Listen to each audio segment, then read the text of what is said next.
Oh, everybody's been wanting to talk to me all morning, so got up a little bit late today. But oh wow.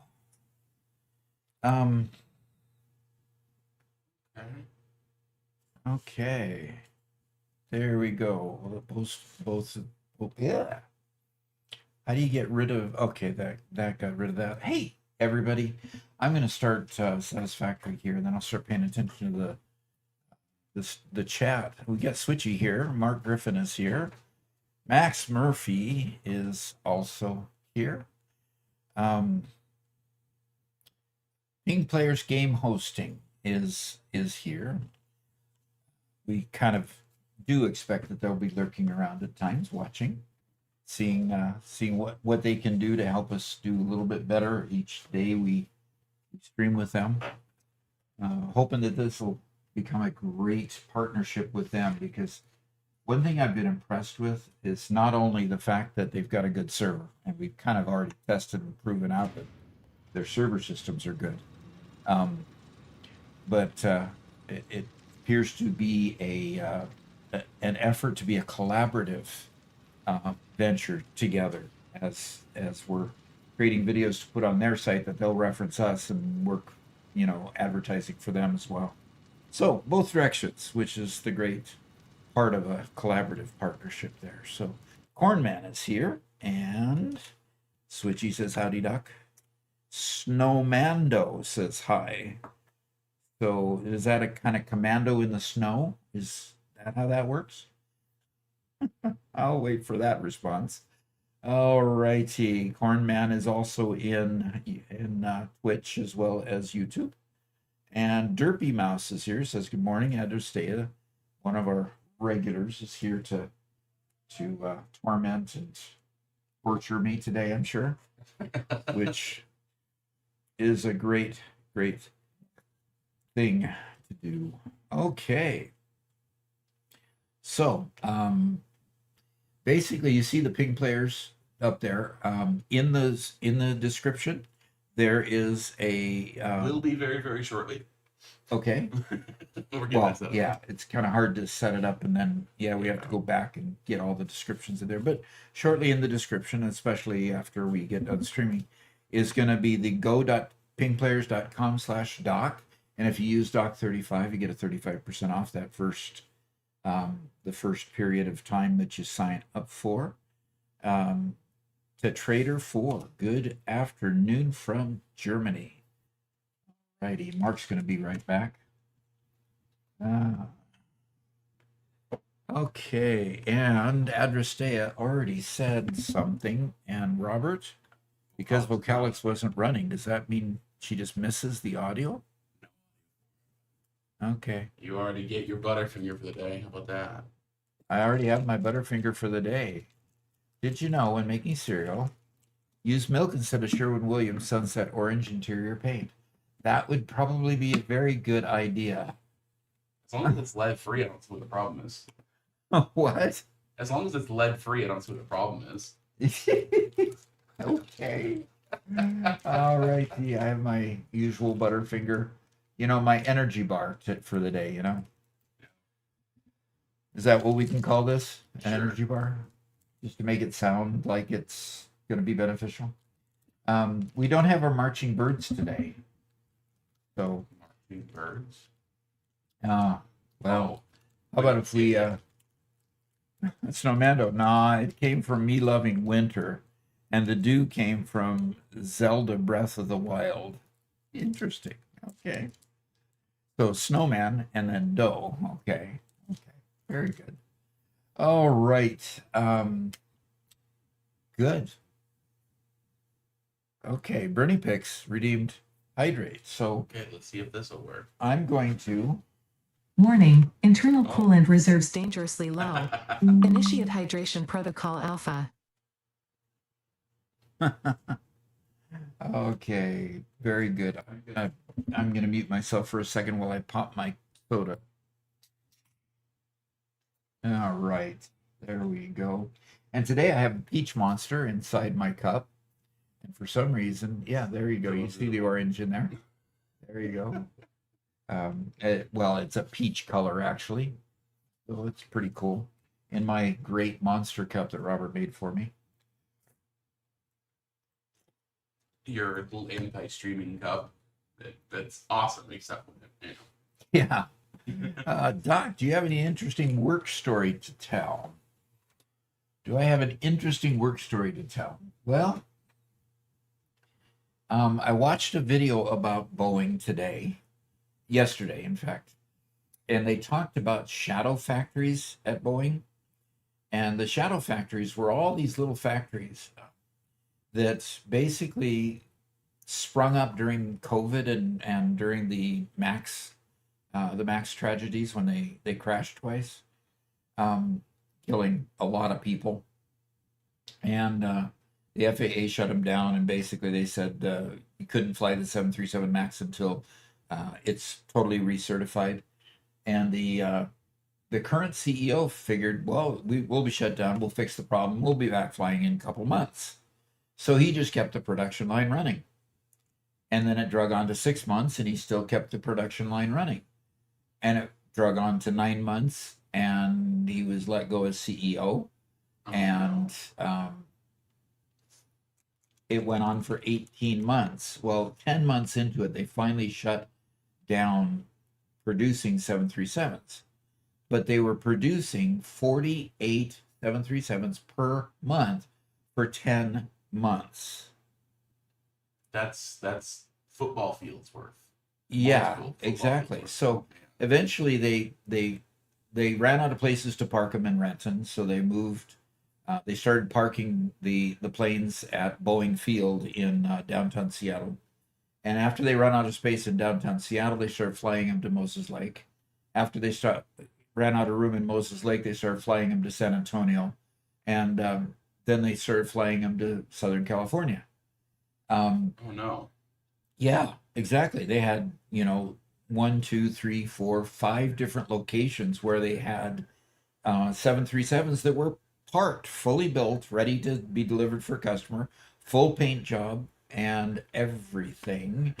And then, of course, they became shadow factories because you still have to maintain the planes. And there are certain items that you have to maintain and replace based on calendar expiration of those particular parts.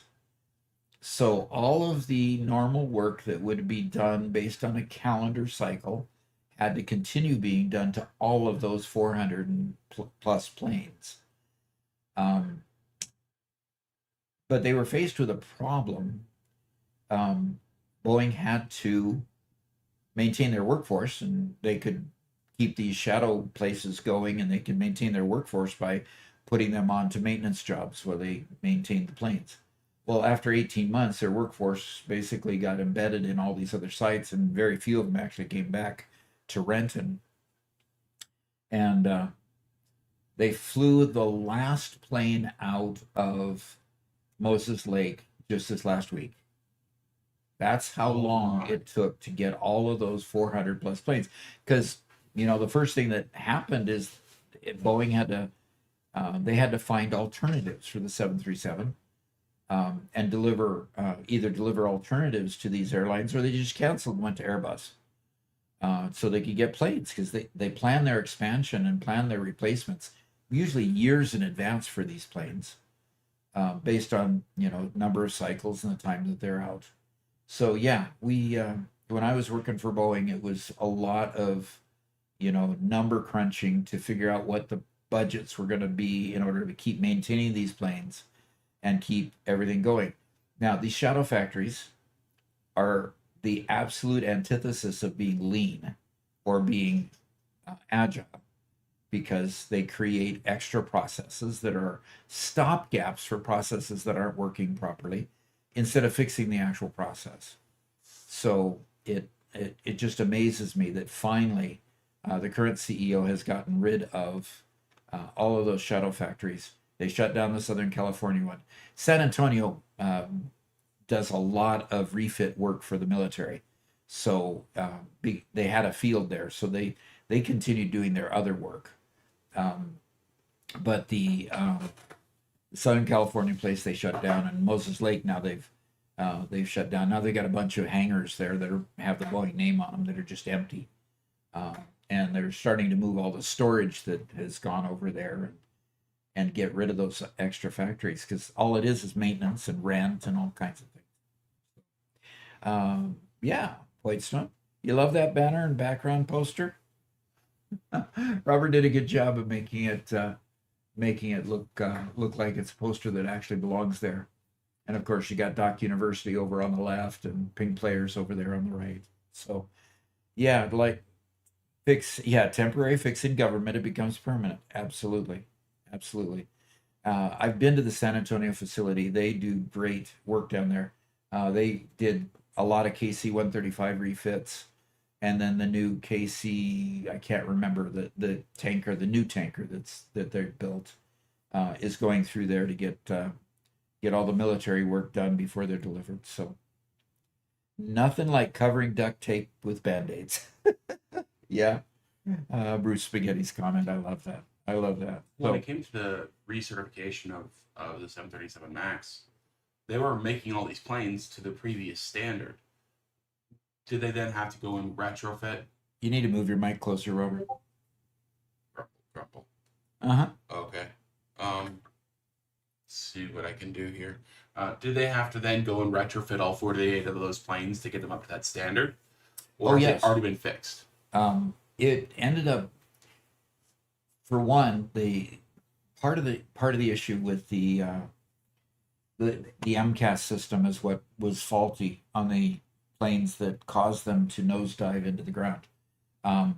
He redeemed Butterfinger again. Did we also? Yeah, it looks like we dropped out, I guess. Okay, so this is the original Butterfinger. It's not the second one, but usually when we have a second one, I end up having to toss it to my my buddies in crime over here. So Robert, over the partition. Okay. Oh, I just clicked off something.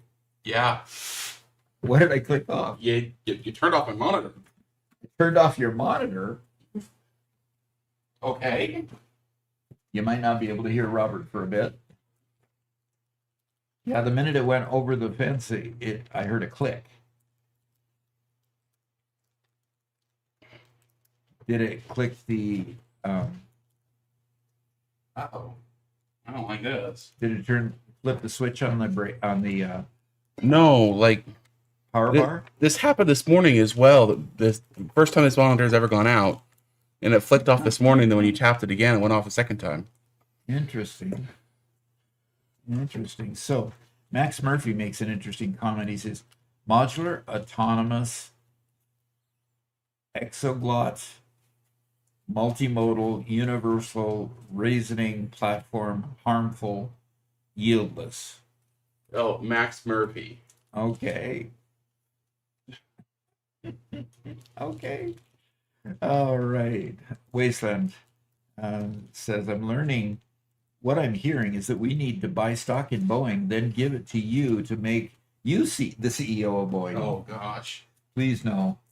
Would Please you? no. No. I would never want to work for a major corporation. Just to give you an idea of the importance of Boeing to the U.S. Boeing is the largest single exporter in the U.S. because they export millions of dollars for every plane, So they are huge. And so because it's huge, they work for the government and everything. And by the way, they just got a $20 billion contract. $20 billion $20 billion contract to do the F-47 fighter jet. I figured out the problem. Okay. Somebody must have snuck in here and removed the one per stream limit on the Butterfingers. Oh, really? I probably made a mistake when I was doing stuff, and because now we've got Bruce Spaghetti redeemed it, Cornman redeemed it, Address J redeemed it. well, here I'm gonna play the first. I'm gonna play one of them, but I'm gonna refund them so they can. Nutritional protocol update. You are now authorized to consume one Butterfinger. This is not a reward. It is a calculated morale adjustment. Do not attempt to exceed the quota.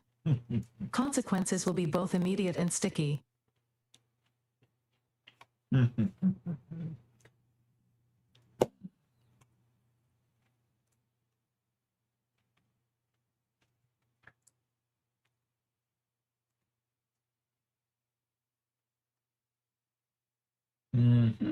Okay. Uh-oh. Maggie Meaty Bacon Man's getting into the Uh-oh, he's here. getting into the fray. Uh-huh. Okay. Lexi saying, hi, Doc. Ada here. Well, here. I You're just got not. it. It's ready to play. Oh, that's right. An Ada Yep. TTS. Okay.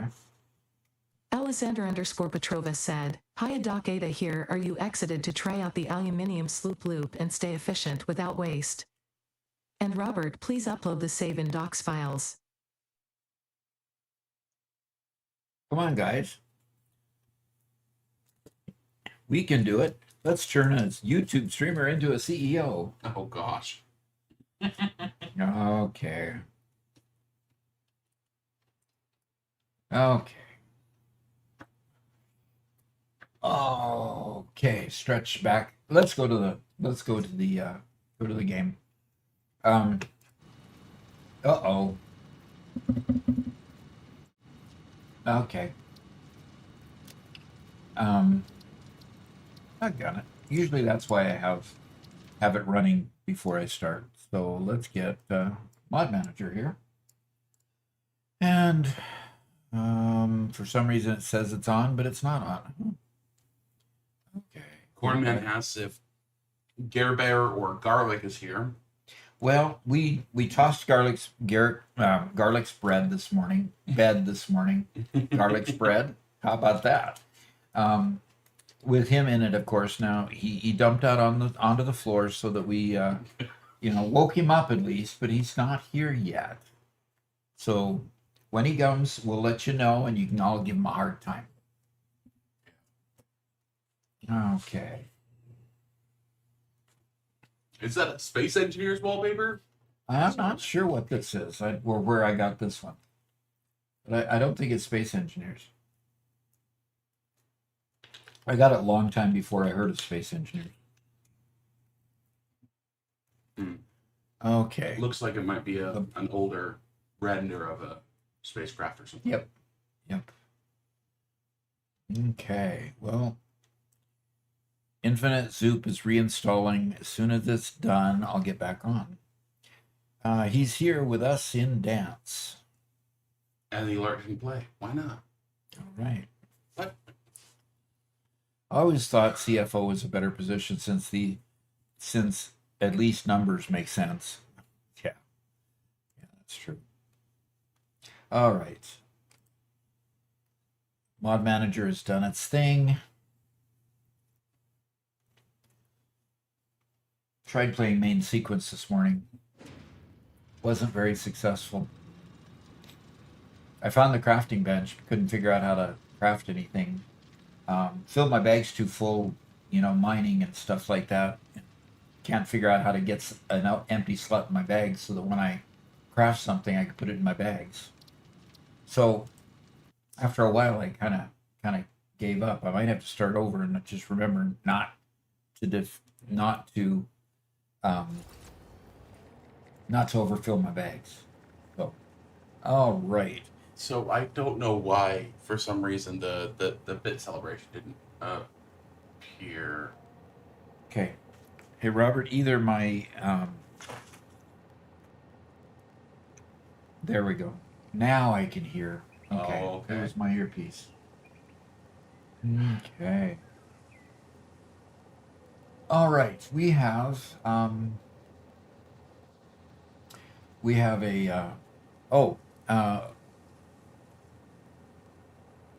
the aluminum sloop loop. Is that what it's called? The aluminum sloop loop? Kinda interesting. Okay. All right. Well,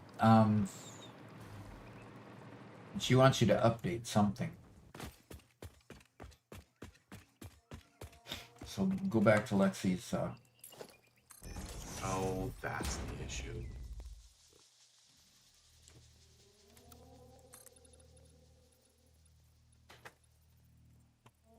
So overnight, the cats decided to attack my computer, and they dumped the keyboard on the ground, and somehow they deleted the scene with Doc in it in OBS.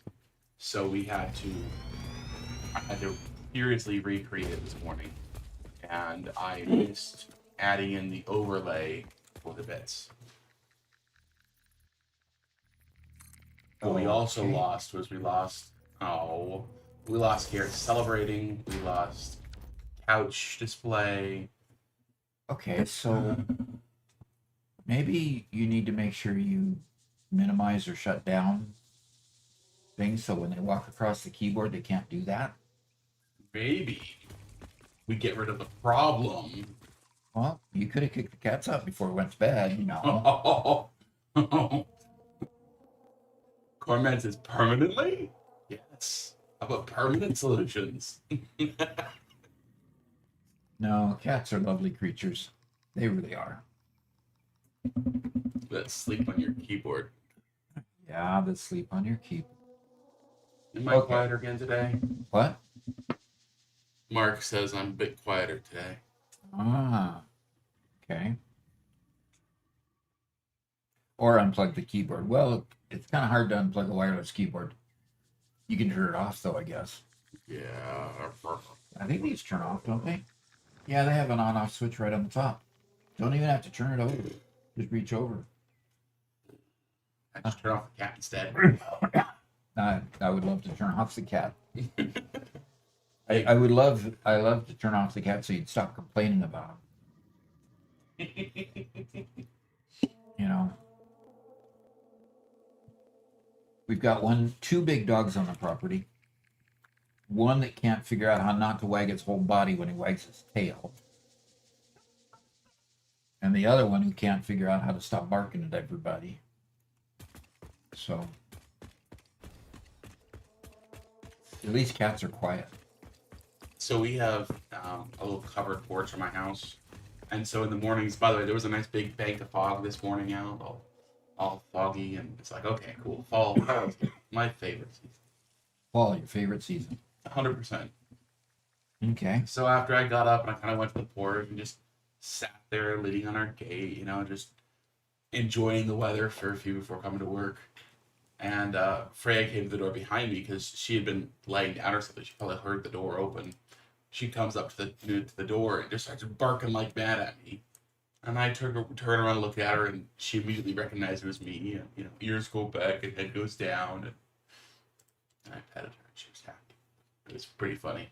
Yeah, pretty funny. Options, I'm going to use alternate recipe for all-clad casing, huh? Add copper ingots to it. She thought she was defending against the coming of Darth Sidious. Yeah, that was. Yeah, it was raining last night when I came home, and so I just threw my big hoodie on. She didn't recognize me at all. Pretty funny. Aluminum beam, aluminum rod. Where is my... So they're Max all in Murphy- alphabetical order, so sloppy aluminum. Oh, Max, we have a couple of questions here. Max Okay. Murphy wonders if Doc has tried easy automation in Space Engineers. I have not gotten into Space Engineers enough yet to learn it, to even start modding it. So the quick answer is no, I haven't yet. Yeah, basically what he did on the live stream, that was bad. Yep, bauxite water. Courtman says it wasn't foggy this morning. I just needed to turn on my render distance.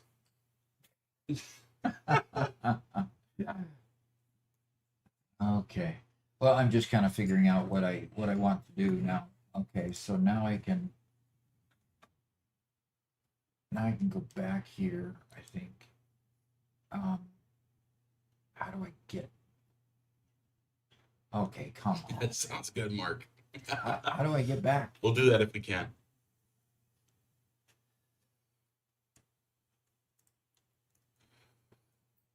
I need this to go away. I've chosen sloppy. Okay, there it go.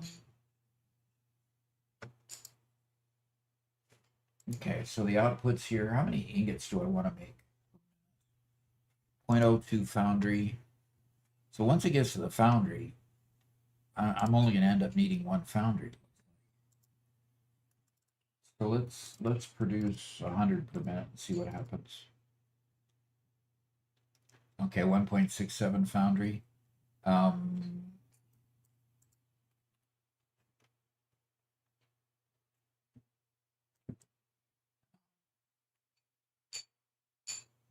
Okay, there we go.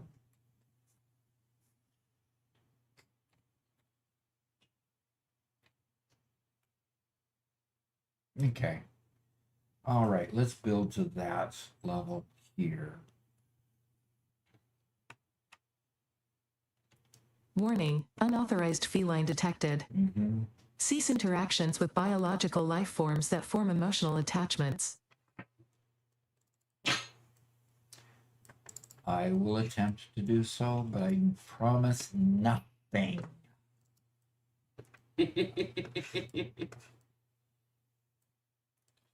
Solar flare, I have not yet. When I get a chance this morning, I'll look. Okay. Okay, we're getting in. Look at this. With the sloppy alumina, we're getting 30 water per minute coming back into the I'm gonna refinery. turn chat off for a second because it's right over the top of your back. Okay. The water that's coming out of the aluminum scrap is 30 per minute. We only need 20 per minute. So literally, and we only need a quarter of this refinery. I think, and the idea from the screenshot that Lexi shared with you the other day Mm-hmm. was that with some kind of differential slooping, or not slooping, but sharding, you get it to balance out, right? Yeah, so now is when I need to see that. Yeah. So now I need to see that. Because now I've got it, if I can make sure the production, yeah, anyway, I need to see that now. Because I obviously don't need this water extractor if I'm getting so much from, from this refinery. So I need to get it started with some water, but She says you don't actually use sloppy alumina for that recipe. Huh. okay, so if I take out sloppy alumina as Yeah, I didn't see in the screenshot, Lexi, what recipes you were using.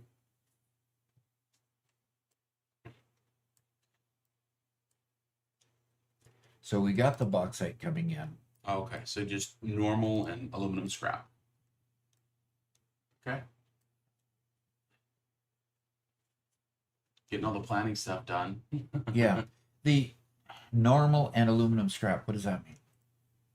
So there's the two-stage process for making aluminum. Uh-huh. The first stage that you currently are using the alternate recipe of sloppy alumina. Making the solution, yeah. Yeah, that one you don't use sloppy alumina.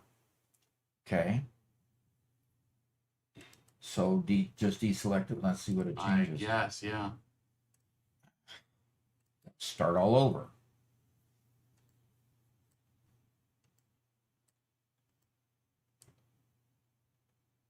$30. It's the need for water. Okay. Can you bring over the screenshot from Lexi? Where is it? It was in Discord.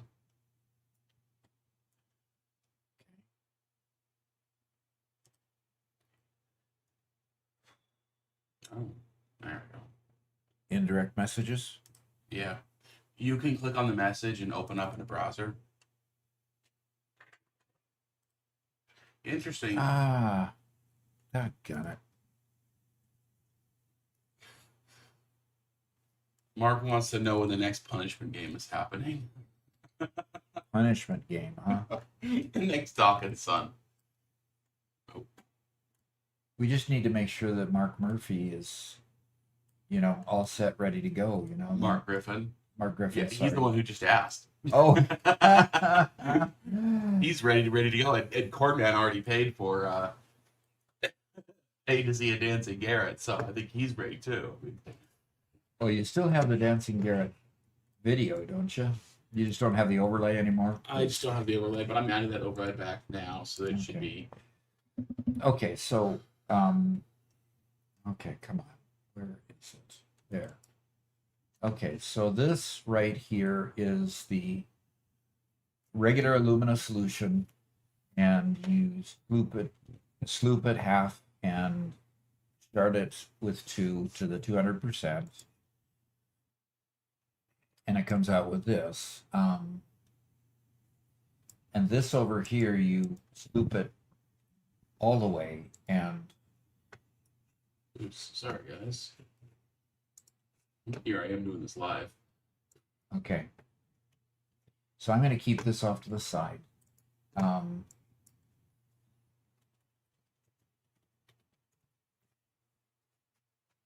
I'm going to keep this off to the side and refer to it when I get there. So basically, do I only want to create 59 ingot, or do I want to create a whole lineup of these? I think I probably want to create quite a bit more aluminum ingot than just 59. But this will show me what my balance is at least. So outputs, let's say I want to create this is going to be 49 units per minute, 88 units per minute. How much the conveyors I've got right now are 480, right? So 480 means I can take this about 5 times, so I can only make 5 of those. So I'm going to boost this up to 4 times 60. So 4 times 60, 240 per minute. Okay, so that means I make 4 foundries, and here tells me my balance. By the way, Doc, so if I just realized, just like Uh-huh. you did, that you can partially sloop something. Yeah, I didn't know you could partially sloop something until I saw this graphic. Yeah. So that was quite a surprise to me. If you only want it 1.5, you can do it 1.5 instead of doubled. So, so the alumina solution now, I'm going to have to check when I get to the alumina solution. Where is that? There it is. The alumina solution here. 2 refineries, but I've got it. I only need 2 of these. My. I could do away with I can have just 1 of these and it'll still overproduce. And it creates alumina solution as part of it. Where's the alumina solution? What I'm not seeing is, Yeah, I'm not seeing this being complete. yeah, the version that Lexi showed us didn't need silica in the second stage. Okay. Well, what alternate recipe was she using? Don't know, Lexi. Let you ask. By the way, Mark Griffin, Alessandra, we usually call her Lexi. She's over on Twitch and chatting.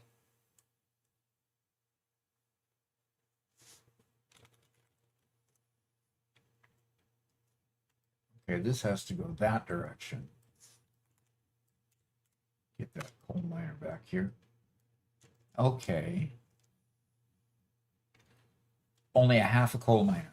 Oh my. 1 Mark III miner. Okay, Doc, can you show the image again for a second? Drag it back over. Yeah. Okay. In the second stage on the right, the aluminum scrap does not show consuming silica at all. It just uses aluminum solution and coal, right? Okay. The version that's on the screen here uses silica in the second stage. For the ingot. Oh, that's what's going on. She doesn't. Aluminum solution.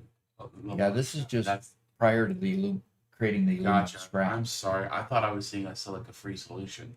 She showed 2 of the 3 steps. Oh, okay. Yeah, there Okay. you go. Okay.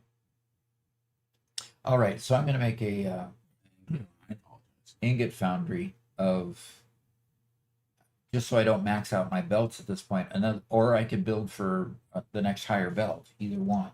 Yeah, it is showing that you're using a minor Mark III. At what percent? I'm not worried about the miners out here.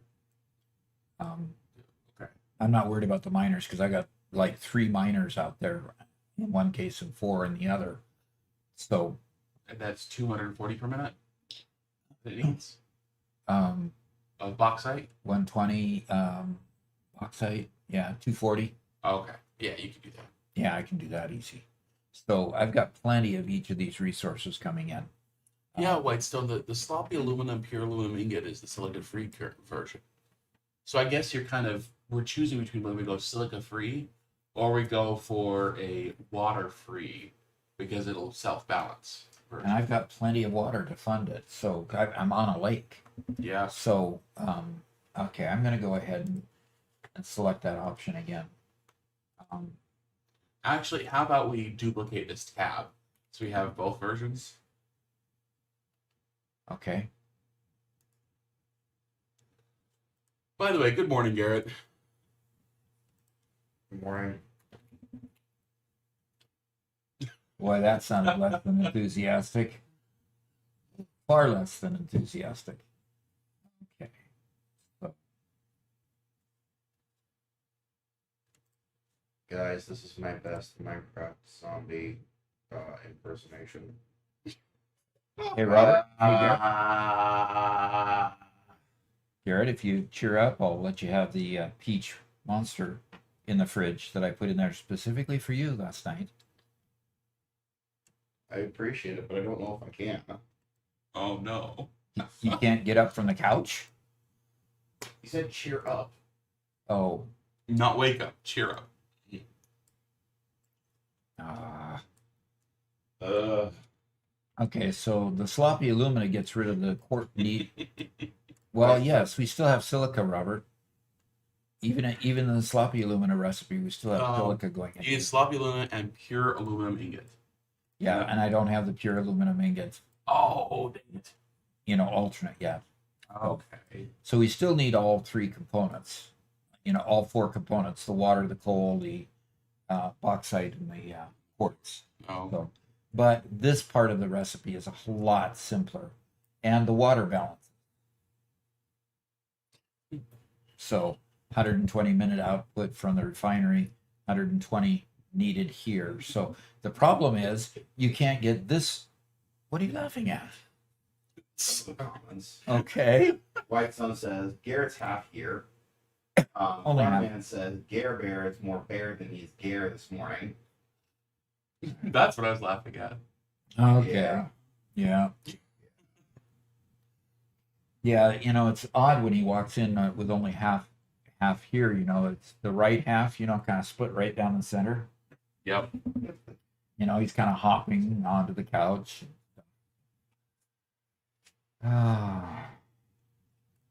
Okay, I think we're gonna go with this, but I'm gonna set this aside for now and get to work. I decided I was gonna create 4 foundries here, unless I want to just double this whole thing. But see, this is 360 units per minute. I can't double it. It's just overtaxing my belts at this point. Well, you double it and it'll end up being on 2 different lines then. That's all. Right? Yeah, could. You basically 180, build 2 120, factories side by 200. side. That's true. I could have one side of this. I would much rather have 8 of these. So I'm going to go 100, 480. And then Oh, relays God. everything out. Yeah. That's the one thing I don't like about this particular program, but oh well. And where is... Okay, there's my water. I don't know why it puts the beginning part of the process over here, Is there a pressure valve? 720. Okay, so is there a pressure valve? Yeah, some sort of pressure valve that you use with the pipes that will only let through water when the pipes are full. Is there an overflow like with Nope. smart splitters? No, but we're going to have to employ a, well, put it this way. I'm going to have to create a water extractor to get this thing running and moving this direction because I won't have any water for this until this is running. So, all right, I'm going to go park this.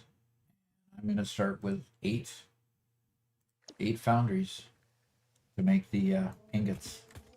This is Now- going to be a pretty substantial one, so make sure you give yourself some space. Yeah, because I also at the end need to have a place to put the ingots into the casings and the alkyd aluminum sheets. So, and that's just a second part of this process. So, all right, planning done, building next. And that starts with production here, and I'm going to put a foundry there, and it's a I'm going to just reprogram you, and you're not going to do that to me ever again. Talking to my chief. Okay.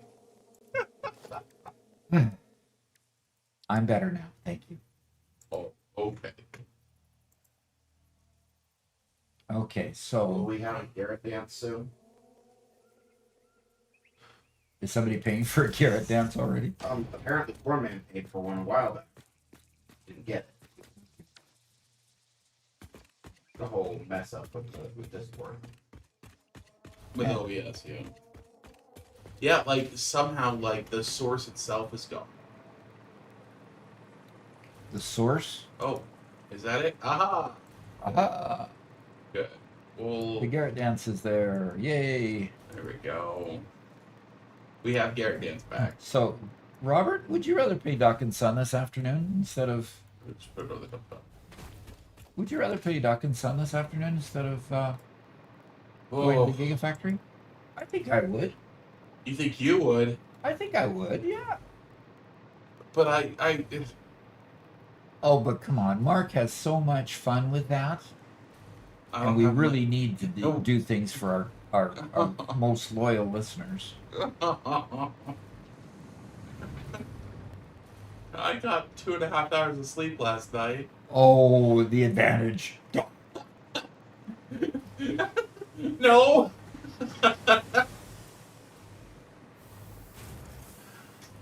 Oh. For some reason, I didn't have enough modular frames to build the foundry. So I need to go find my modular frames and find out why we don't have. I mean, there's the modular frames; they're all backed up. Why is the depot not getting modular frames? Let's see. Oh, come on. That's not what I wanted.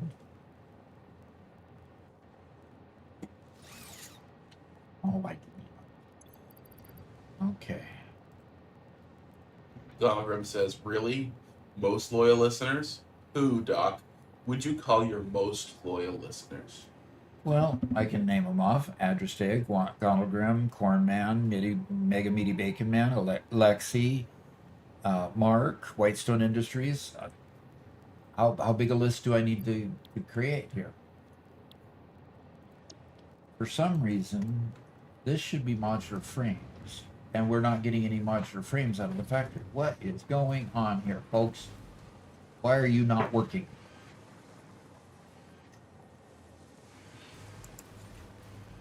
Got plenty of rods coming in.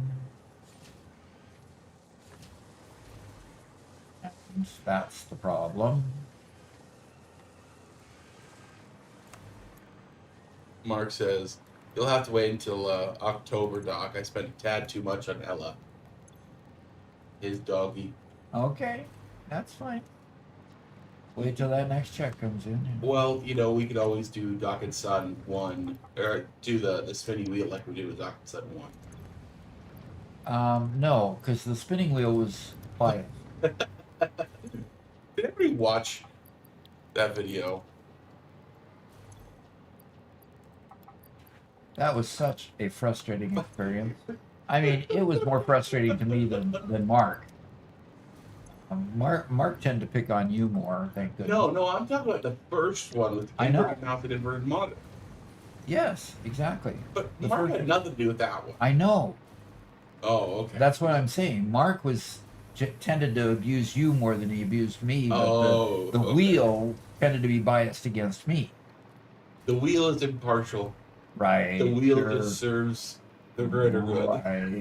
Right. And who built the wheel? I bet you had it 3 times on there. You had it 3 times inverted I screen. did it live. I did it live with you guys. Come on. You know, the tech guy, huh? The tech guy speaking. Okay, I'm flying back with a boatload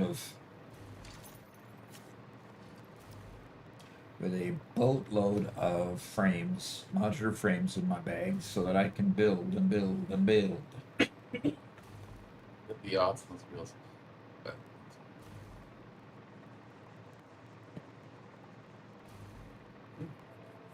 Can subscribe to tier 1. Thank 7 you. months. Thank you for re-upping. I appreciate that. Yes. I mean, the list of faithful listeners, you know, when you picked on my statement, the list of faithful listeners is getting so long it's kind of hard to name them all just one after another.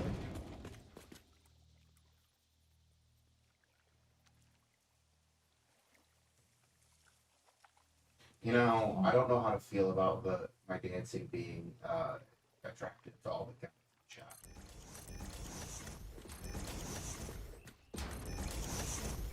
I don't think it's an attraction that it's just funny what you do. So let's. did we not get the overlay? Did it not work? I saw it show up for a little bit. Oh, it did? Okay, good. Well, if you saw it, then you saw it. So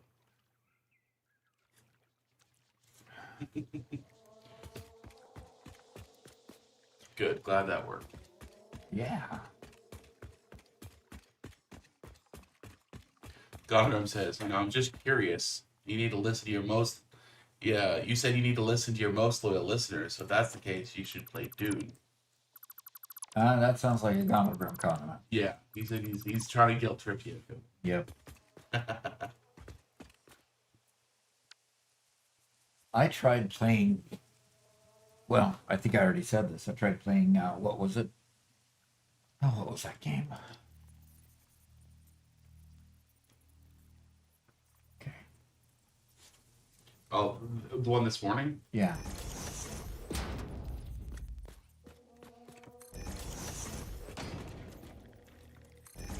Main sequence. Yeah. So And, main sequence was a game that I believe Whitestone Industries suggested Well. or showed us. And what happened? How do you handle it when your bags get so full you can't go crafting? How do you get rid of stuff in your bag so you can go crafting and put the crafted items in your bag so that you can go do research? I just got stuck at that point. So. Okay. Right. Merger here. Turn you around. Oh, thank you for reminding about the chat. Turn it off so we could see his planning process there. Okay. What has gone? So, Spaghetti with Doc and Robert. That's a great name for the series. We haven't recorded any since the live stream, since the subathon. Haven't recorded any spaghetti with Duck and Robert yet No. since then? Okay. These don't... Interesting. Usually the outputs are in the center. Yeah. With a foundry, the outputs are on the side. Mark Griffin had a good suggestion for Doc and Son. Yeah. Where people can pay to have us spin the wheel instead of selecting specific ones. Makes it a little bit easier. Yeah. So it's just Robert spins, Doc spins. But you need to make sure that if I spin, all the bad that happens goes to you, No. and that I get to spin all the time. No. No, I like that idea.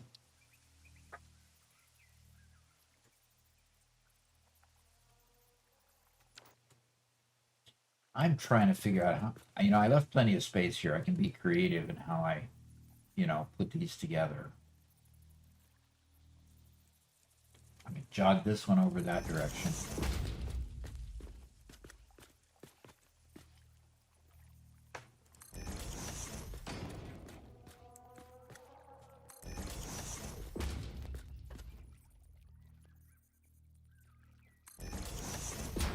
Mega Meaty Bacon Man. Don't even. No, let's.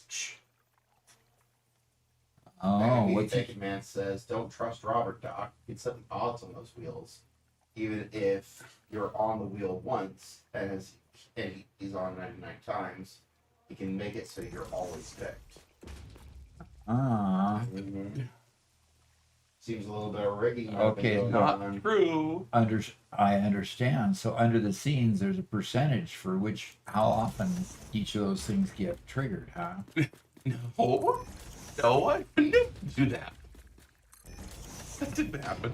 And AI can do anything. Okay, we have some text to speech. Gontelgrim once said, perhaps Doc, if you regularly managed your inventory, this would not be an issue. Why?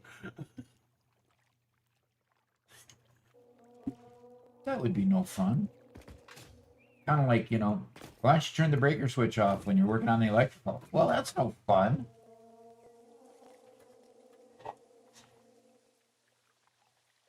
You're not really living if there isn't a danger of being horribly electrocuted at some point in your life. Well.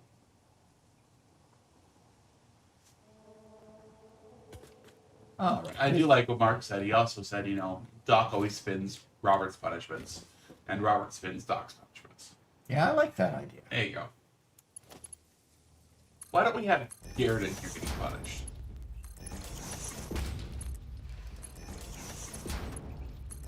I'm here to let you get time to work on editing stuff. I'm not here for punishments. Ah. Oh, is that the case, huh?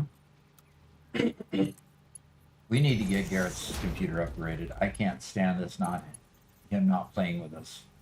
Agreed. Oh my god. Poor guy. Corman says that the viewers, Doc's viewers, should be called Doxons. Well, that's an interesting An thought. idea. It is mildly amusing. It is.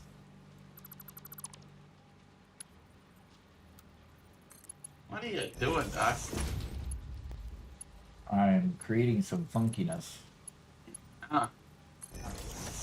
Why? Seems completely unnecessary.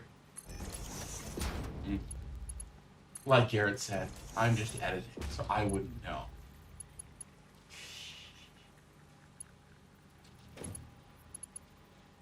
Yeah, Corman says, Doc's doing this the Mega Meaty Bacon Man way. And Mega Meaty Bacon Man says, this is the correct way to build. All right, so whether it's correct or not, because these jogged differently, I just created a serpentine sort of effect here that with my mergers. It goes from this merger to that merger to this merger to that one, this one, that one.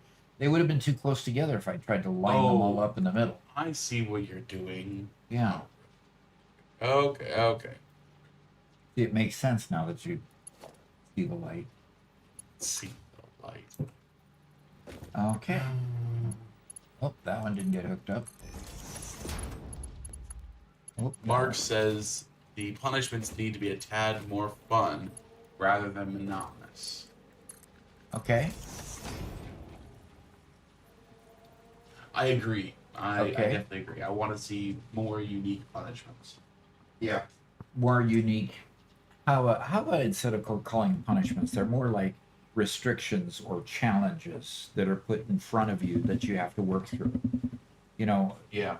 they're not really punishments. It's just making the game more fun. So, one potential is because we now have a server, we could potentially allow other people to join in the server and allow them to administer the punishments. Yeah. Like, can you imagine somebody on a platform above us, shooting us with the pulse novelisks? Yeah. Having to dodge pulse novelisks the entire time. Yeah, because we are now. All we have to do is open them up to other folks to come on board. Yeah. So that would be a more fun one, but yeah. Okay. Now, Fernman says, if only I didn't work during y'all's stream. Yeah, you could join Yeah. us. Okay. Mega Meaty David Man says, you can paint each other's factory as a punishment.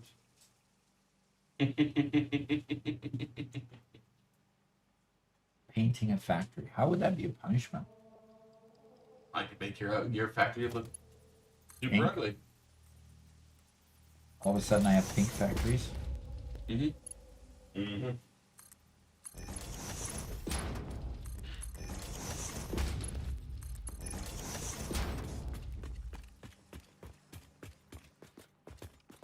Yeah, Mega Meaty Big Man says, you could set some really horrendous colors to this watch. You would know, wouldn't you? You would know. Yeah, I suppose you would.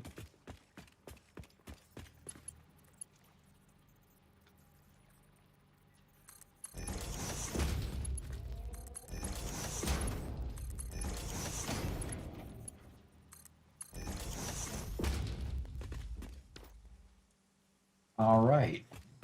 Page 1. Nearly complete. Farman says, you could use the tractor to go into giant mode for 10 minutes. Oh, that would be fun.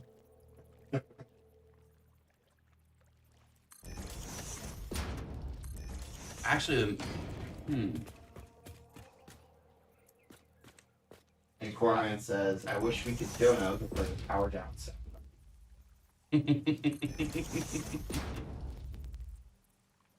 I 100% agree.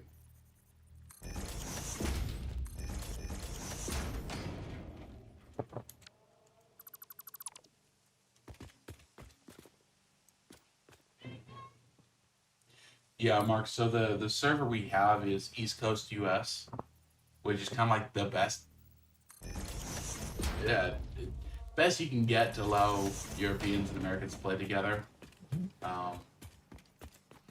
And some Europeans have been able to play perfectly successfully on our server in the past, but yeah, it's never fun trying to split that far away. But we make every attempt, of course, by putting it on the East Coast to make sure it's as good as it can be.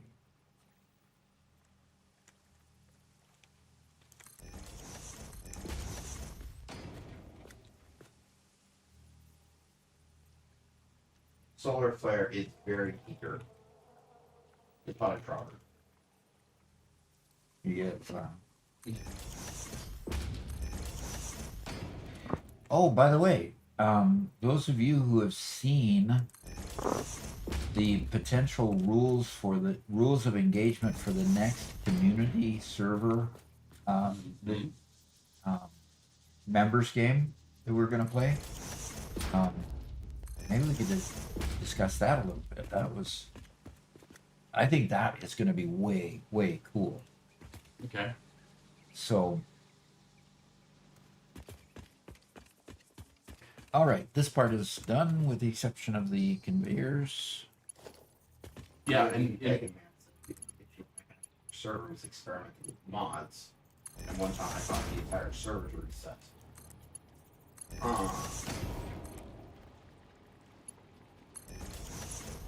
I just upped your audio quite a bit, Garrett, to get you up to. Okay. So, don't suddenly get louder. I will try not to. Looks like today you'll have to try really hard. The keeping my volume up might be the difficulty today. That's what I just said.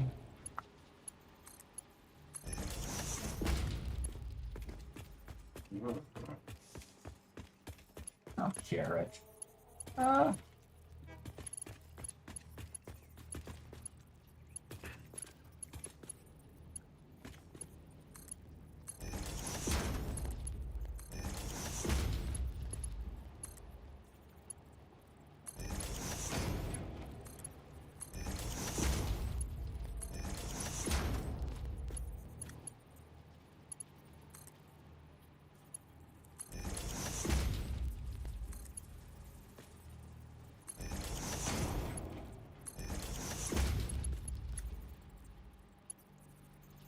So I'll have the documents prepped here shortly.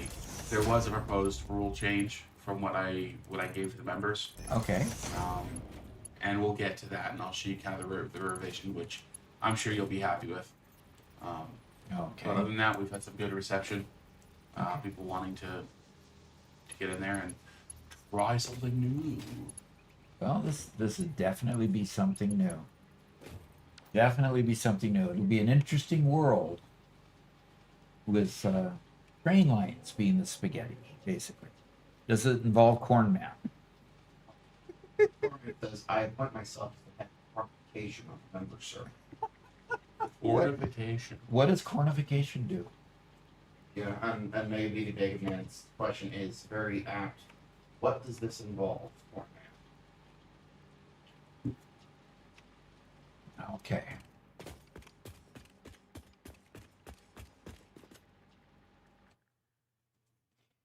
Okay, so once we have the boundaries, next level up is a constructor to make silica and rock quartz.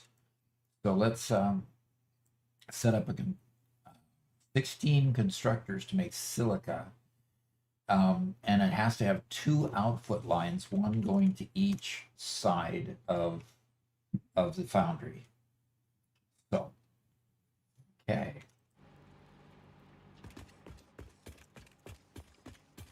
Corn Man says, let's see, what does this involve?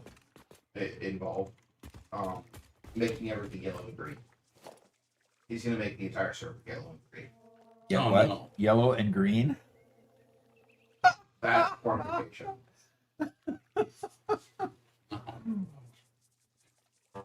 So cornification is going to be the color scheme, huh?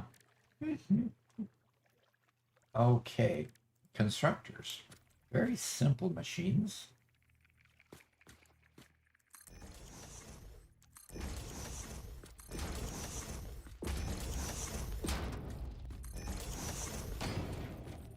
Hey, Lexi, as soon as we're ready to present all those on stream here in a few,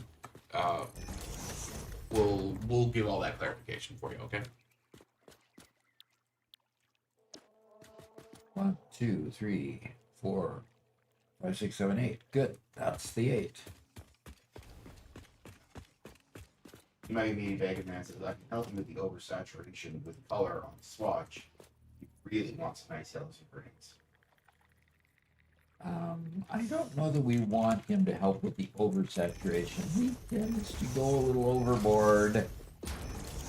Xammer says, the title you may be looking for is Secretary of Agriculture. Ah.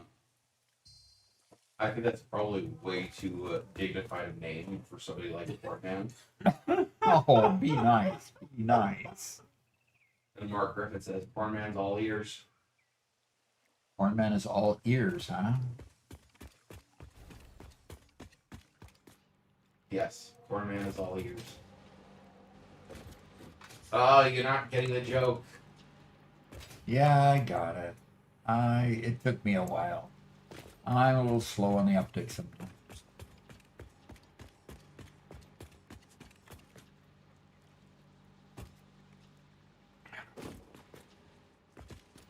Okay, so it's going to come out of there. It's going to need to get out of the way.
says, "Does that mean we need a potato spy master?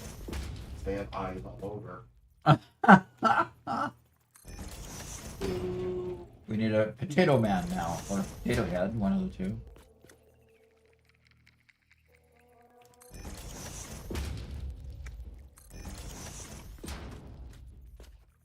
You have a couple of them, Mr. Potato Heads, don't you? That's right, we do. More than a couple. So I was like a kid in a candy shop. Go ahead, tell them the story. yeah, so you guys might not know. There for a couple of years, we owned a bookstore. I founded the bookstore. It wasn't originally intended to be a bookstore. It was just I was trying to make some money, and so I started selling things on eBay. And we had near us what was called a Goodwill outlet. Goodwill is one of the largest secondhand stores in the United States. And the outlet is massive warehouses where they send all the stuff that gets donated that they can't put on their shelves. And so instead of everything placed on the shelves with price tags and everything, they are just thrown in gigantic wheeled bins that they wheel out periodically. And there's usually like a horde of people digging through them. And yeah, it gets pretty chaotic in some places. But what eventually it turned into a bookstore because I started buying tons of books and I was finding tons and tons of incredible books there.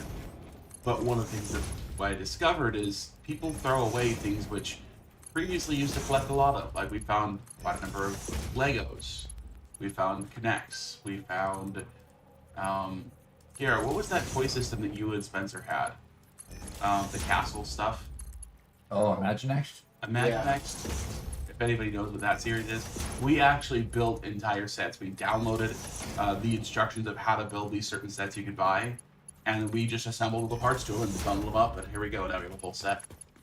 But part of that collection frenzy you kind of get into, and all of a sudden, oh man, I can get these, and I'm paying 29 cents a pound for these plastic pieces, which if you want to get Legos per pound, you're paying like $30 a pound, typically, and we're getting them for practically nothing. But anyway, one of the things that we found were some Mr. Potato Heads. We started picking them up, and then for a while, it's like, okay, we have about a dozen potato head bodies, and then we started getting all the accessories. We have an entire 12-gallon bucket full of potato head stuff. Yep. Yep. Oh, and the grandkids love it when we pull that out. Oh, absolutely. Or you could set them up behind you as your little spy ring. Mm-hmm.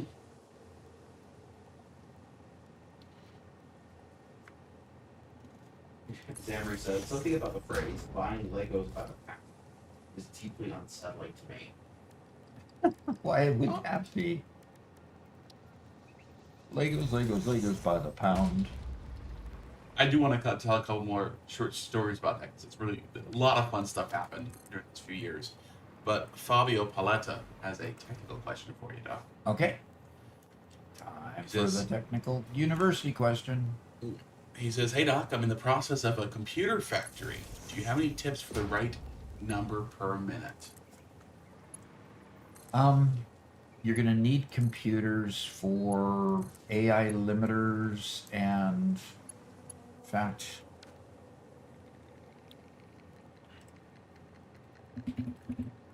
okay, so I just tapped O to get this up here. These are the computer recipes. There's obviously two alternates that are available that I don't have, and this is the main recipe. But you're going to need computers for the adaptive control unit to make a hover pack. You don't make that many. But this bugger is going to come up in phase, I believe it's phase 5. And you need to make a lot of these. And you need two computers for I think it's 500 or 250 of these. So you need computers, yes. You can tell that you don't need an overabundance of them because this adaptive control unit Does the adaptive control unit even get used in anything? Let's just check that out. No, it Well, doesn't it gets get. used in one thing, It gets used in one thing that I haven't opened yet. probably in the later phase. Yeah, in a later tier, they're used. So you're going to need computers. I've always found that I always had, by the time I got into the later phases, I really had to embellish my computer output. So I would pay attention to getting good computer production, but I wouldn't build super huge lines for them. Okay, hopefully that kind of helps.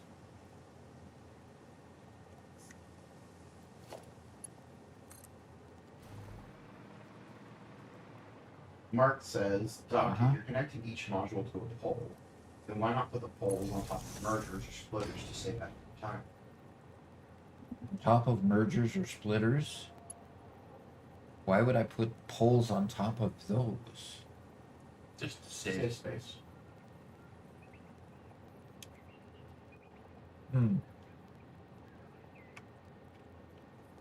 Interesting thought. I mean, there's a lane in between them. You could just Exactly. you I could put just them- go right down the center of the lane here and put them there. It gets a little more difficult when I have the mergers coming into the center. But this lane right in the center, that makes sense. And the connections on the inside, okay. What a thought. You know, this is why I love playing with members on board, because you literally have opportunities to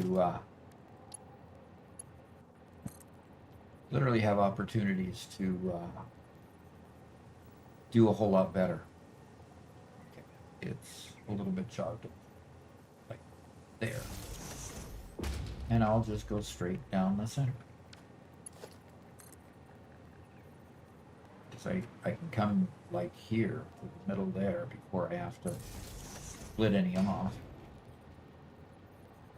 And pick them there.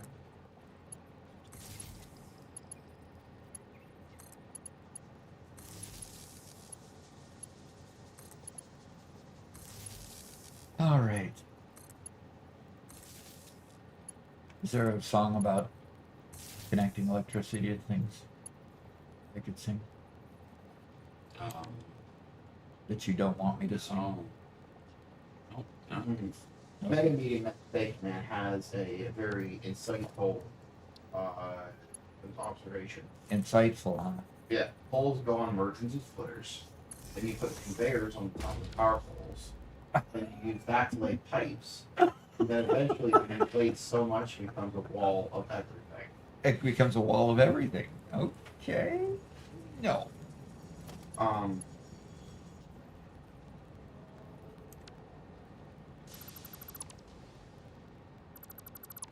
Giafro says, "Hi Doc, question I've been asking a lot of people.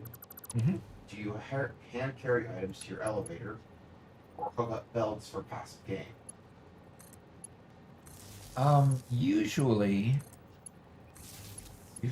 I've in the past I've hand carried, or the other alternate is that I've put a container there that I'll put one part in that I've got all that I need of, and then I'll put the next part in, and then the next part in, and then when I have like all four parts, I'll hook up a conveyor, just let them all feed in all at once.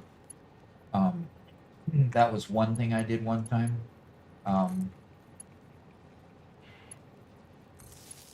So, you know, I've done it a variety of ways. I've hand carried them most of the time, though. Yeah, I don't think that there's enough. That you're going through enough items to warrant setting up a whole system. Although some people do, but you're right. It's just like the quantity of items needed for the space elevator, while it is quite a bit of trouble to get a hold of, there really aren't that many items that you need to move around. And then it's only a one-time thing anyway, for this part. You don't have to resubmit those items. Yeah. Now, the one thing though is that, well, that didn't work.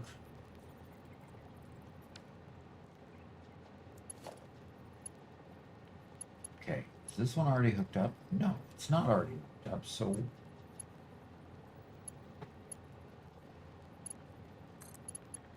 there. Good grief, why am I having such a difficult time?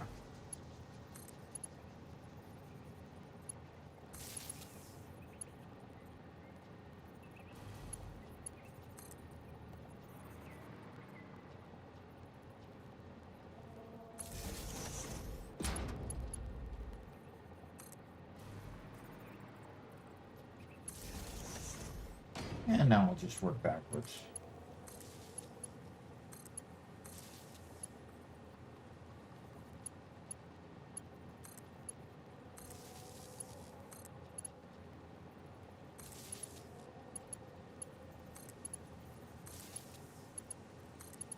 And I'll get all these things hooked up and we'll just put the formulas recipe.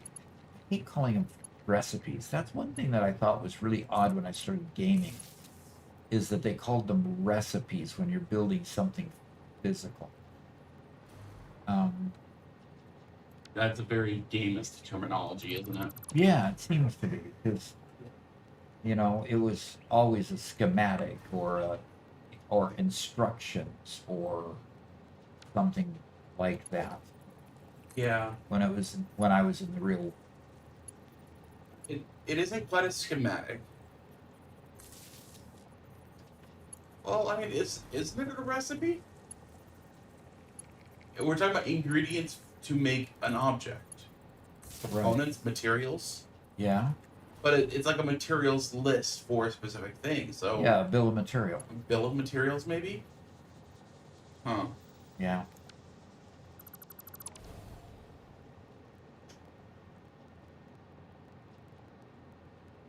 Well, I'm just a couple machines shy of being able to have everything hooked up. I'm gonna have to put another pull on this. Let's just put it there.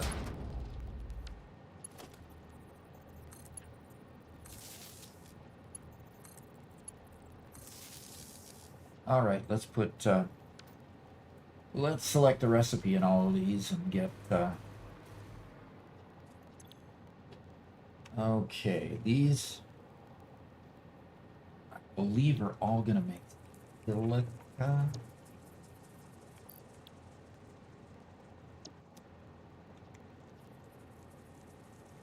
And I'm gonna Control C there, Control V to copy that. B, settings pasted. And did we read Lexi's comment that she highlighted? I don't think so. Well, get to it. That's why she highlights it. My favorite factory in each save, it's always a computer factory using only an oil node and a pure material node, rolling out wire cable, quick wire, circuit boards, computers, AI limiters, high-speed connectors, and supercomputers. It's just a nice tiny factory. Ah. Okay, so in each save is always a computer factory. So quick wire circuit boards, AI limiters, high-speed connectors, supercomputers. Nice tiny factory. Interesting. Okay, all those sticks should be yellow now with formula with no a recipe with no okay, aluminum ingots. Copy. DAFRO asks, the other question I have, you go to build elevator parts, you try to maximize production like 10 items per minute. Seems like time and patience take over. Usually I try to build them early and just build bare bones.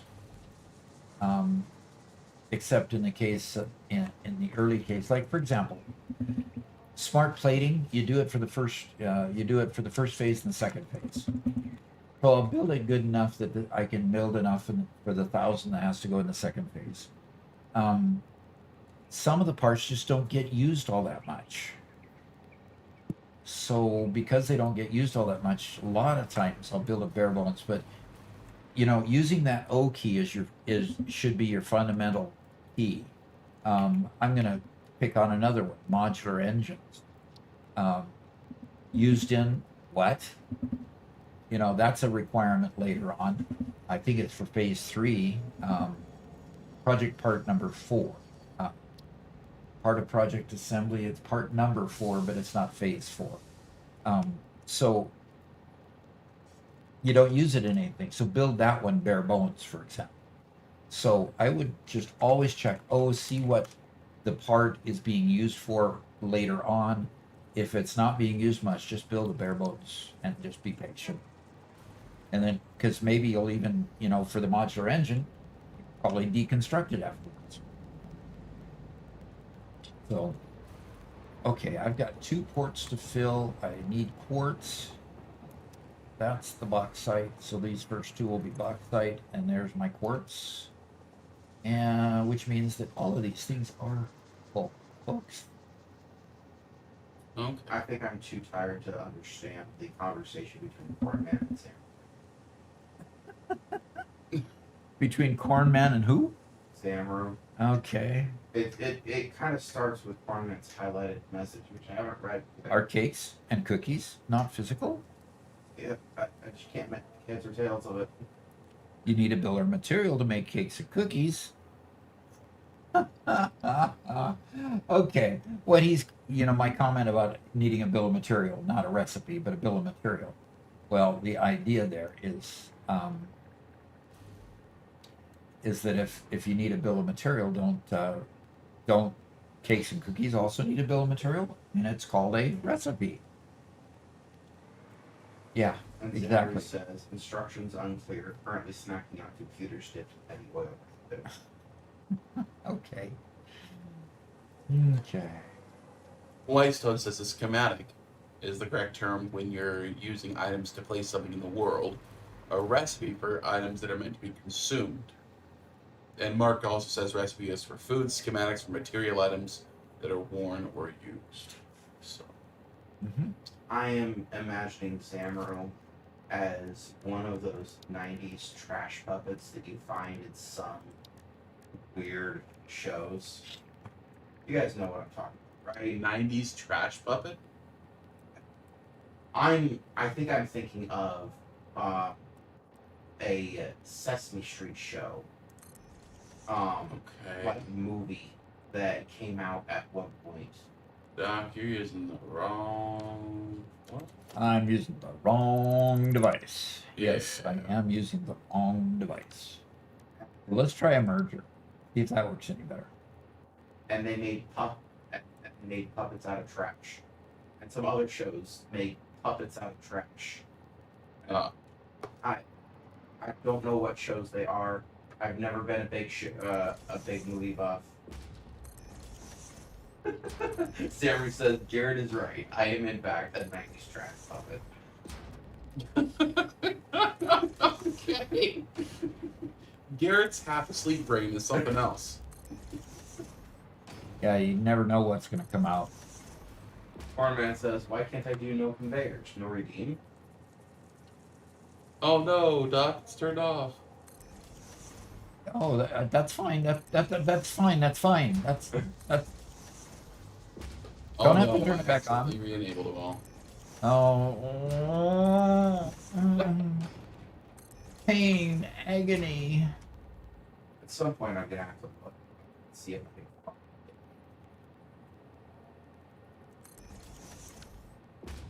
can find an actual example of the trash puppet.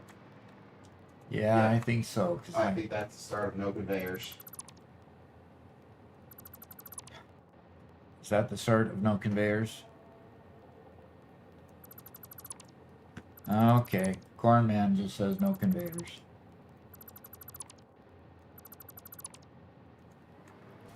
I want the let the man work protocol. Come on, guys. Let the man work Nope. protocol. Let the man work cannot override a bit donation, Oh. Unless it is done with a bit donation. except for with a bit donation. Yeah. Or a $2 donation if you're on YouTube, because YouTube doesn't have bits. Okay. Is the display coming up on the screen? Because I missed it both times.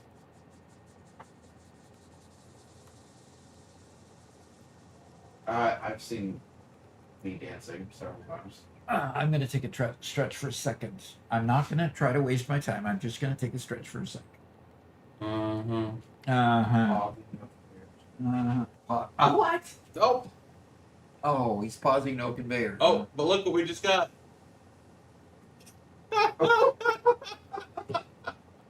Poor man.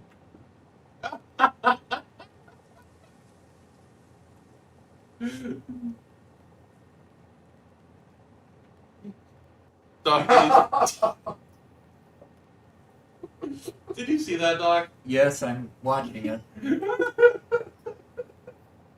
So that's Garrett's celebratory dance there, huh?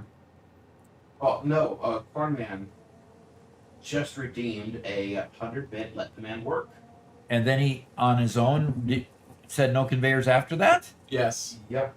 So he triggered the hour cooldown for. Oh, gee. Okay. So no conveyors for 5 minutes, huh? 10 minutes? 5 minutes, right? 10. Really? 10? A whole 10? 10. Okay. I was trying to get out of it. Okay. I need to look at my map here. That got the constructors for silica. Alumina scrap needs just 2 refineries. Whoa, that's easy. Just 2 refineries? I can deal with that. I'm going to hold on to that redemption for 10 minutes, Corman. Okay. So 2 And Mark refineries. Griffin says, "What do you get for 40 pence?" Well, Thank you. We'll put Gary Nancy up for a little bit. Okay, so I need to feed. oh, Donald Rum just redeemed to Let the Man Work with bits. With bits. Twice. Ooh. 3 times. What? Oh! You are now immune from the next no conveyors. Totally immune, huh? Yep. Because we had 2 stacked up, and he obliterated those and made you immune to the next one. Okay. Well, Yeah. or it's on cooldown. I straight up disabled the let the man work point redemption. Okay. But if it's bits can't be stopped.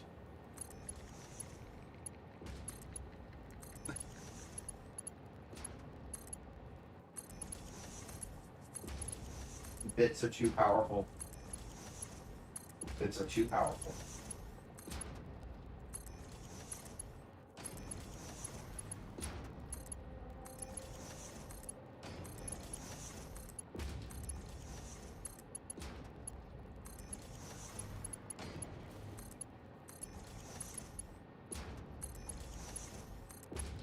Max Murphy says, "Robot, I am evil."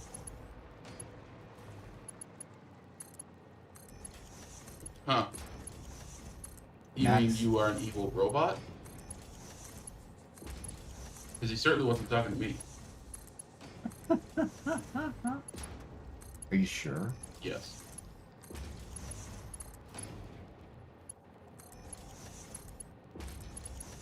Oh, I love having a hover pack when you're building. I should have put the power lines in there sooner than I did.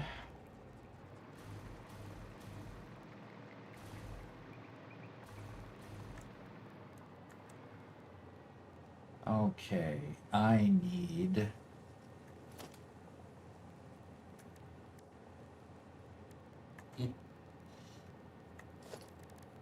I need a. I'm just gonna put a splitter down here to do it. Garrett hasn't had a Butterfinger yet, has He didn't have. Yes, he wasn't here when they redeemed it. he? Did they? No, I canceled that other one. You canceled the other ones? But guess what? We had one come through. Oh, okay. Nutritional protocol update. You are now authorized to consume 1 Butterfinger. This is not a reward. Oh, It is a calculated morale adjustment. Do not attempt to exceed the quota. Consequences will be both immediate and sticky.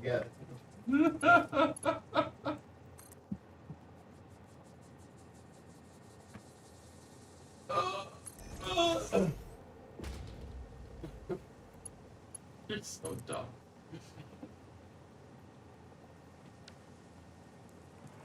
You know, I am struggling like Atlas, holding up the world.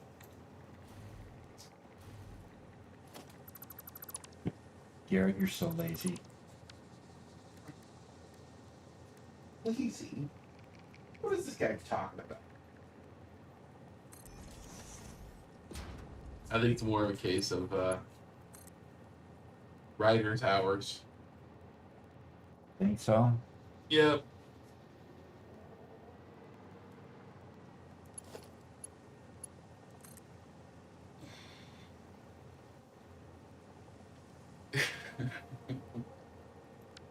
I mean, I was writing at 3 o'clock in the morning. Well, you might want to change your schedule when you got live stream to do in the morning.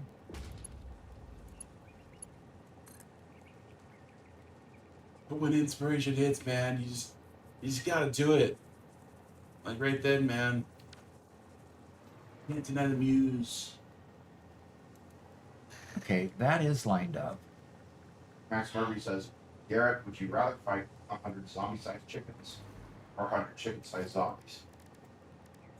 First off, a zombie-sized chicken would be pretty terrifying. Uh-huh. A zombie-sized chicken is big enough to kill you pretty easily. A chicken-sized zombie isn't going to be able to do much to you. Yeah. A zombie-sized chicken is no more dangerous than a chicken. And 100 of them does pose some danger, Yeah. but nothing that you can't resist with a good sturdy pair of pants. And a good baseball bat. Uh-huh. Or golf club. I think a golf club would be more apt. You think it would start to bend after a little bit, you know? Probably, but you get a lot of fun in before that. True. And Mark Griffin says, Garrett, I have a spare wheelchair if you need it. Ha ha.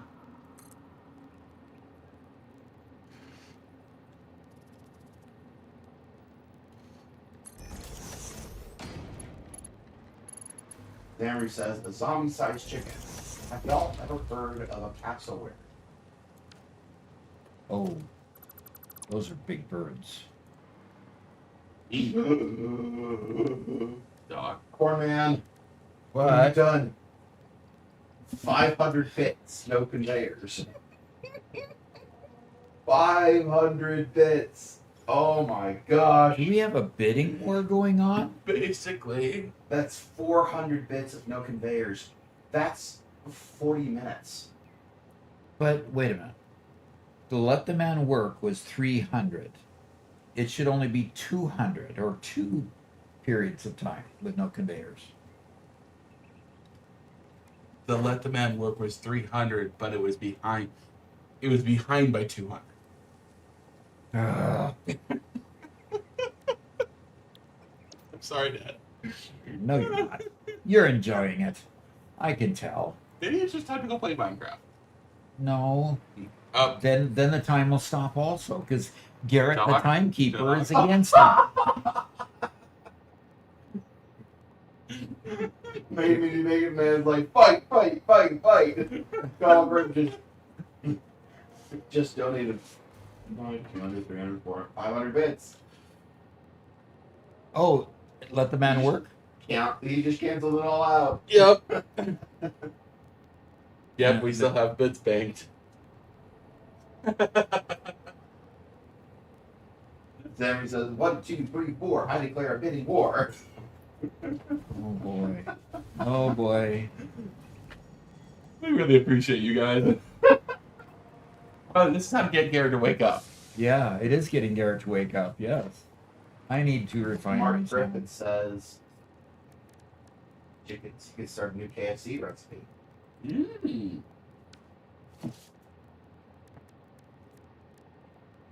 So, zombified chicken. Does it taste rotten or just dry aged?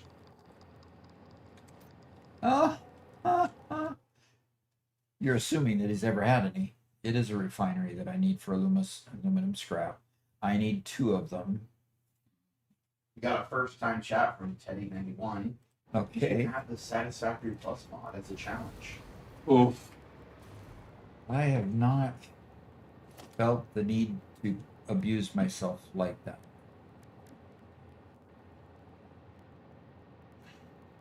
It's a refinery, right? Yes, a refinery. Silence is Golden says, hey Doc and friends, been listening to your first playthrough for a while I build my own world. Just made my first coal power plant and on my way to advanced steel. I Okay. always struggle when I hit blue. Yeah. As you can see, we're building an aluminum plant right now. Okay. So we went to the planner here and put in my optional recipe that I do have for the sloppy alumina and set my outputs at about 480. And I'm just working on getting it. I've done the constructors now. I already had the ports. We worked on getting that. And so now I'm working on the refinery to make the aluminum scrap. And so I've installed 2 of those because I need 2 to feed the foundries. And because the output is more than what my conveyors can handle at the moment, I'm going to have it go to 2 different lines. No conveyors. What happened now? Look at what Cornman just did. Okay, Cornman. 700. Okay, where does that put us? Are you keeping track of Yes. the minutes? That's 50 minutes. 50 50 minutes. an of no hour? conveyors. And Robert's just laughing. laughing. Oh, gee. He loves to see my pain. Let's see if Goblin responds. Well. Well, yeah, we'll see. In the meantime, I will work on building as much other stuff as I can.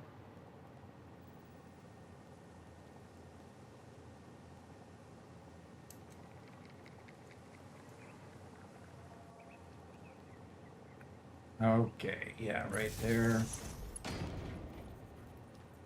Then put one there and there. Here I'm going to create. This is where my sloppy alumina. And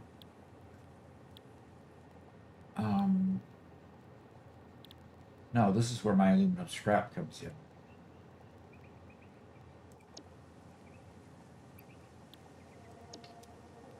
And scrap. And I need alumina solution and coal.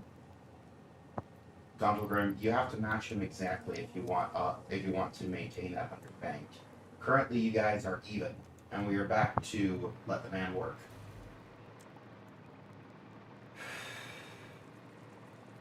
This has been a real yo-yo. Going back and forth like this.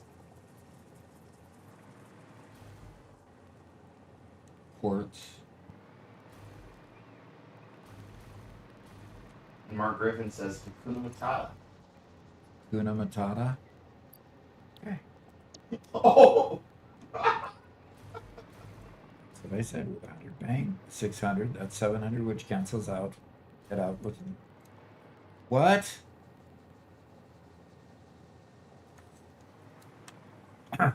Oh, and Cornman just announced that that's the highest he's going to go. So, Galagram. Jeez, counter. Because how much does that bury me?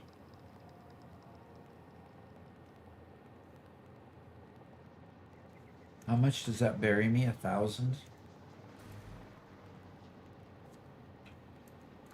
Okay. So these, yes, these are to make aluminum scrap.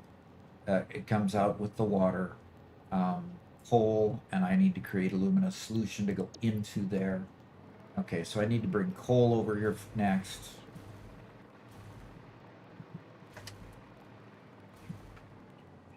So,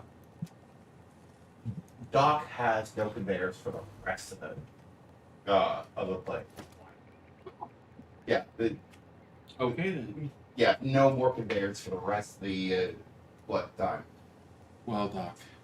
Yeah, Gonalgrim says if he counters, it cuts into his play with dock funds for Dune. So, Oh, okay then. I'm stuck with no conveyors, which means I'm going to build out the rest of my factory, but I can't hook them up. How about instead then, the paperwork for the directive for our new member server is available in the transfer. Would you like to read through that and present it?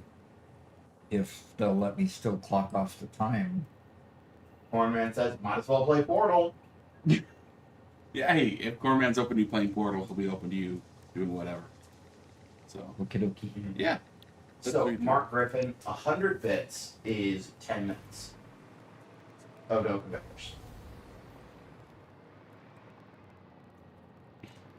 Okay,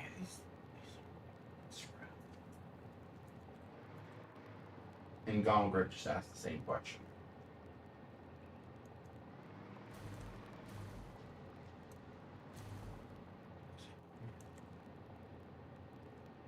okay.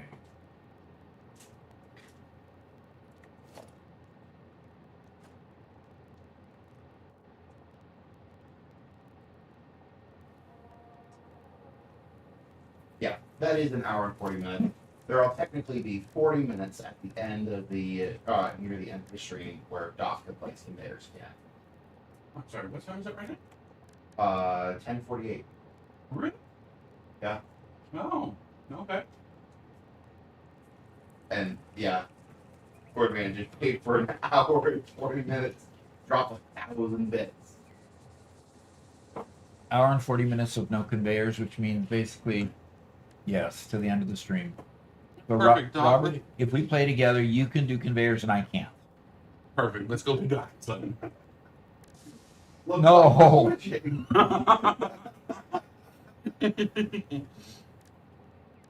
Oh dear. I'm in trouble. Hey, Cornman, you can't say that you didn't have fun. I appreciate it. We very much appreciate that. Refinery and another 2 refineries. And I need another 2 refineries to do the sloppy alumina. And that's a little further upstream.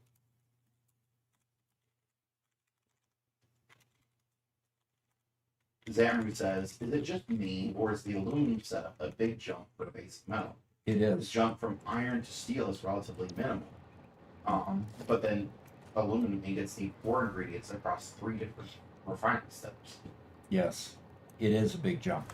Absolutely. Donald Grimm says, play with Doc or counter Cornman. I think I need Robert to weigh in on this. And he said, definitely play with Doc. Okay. So,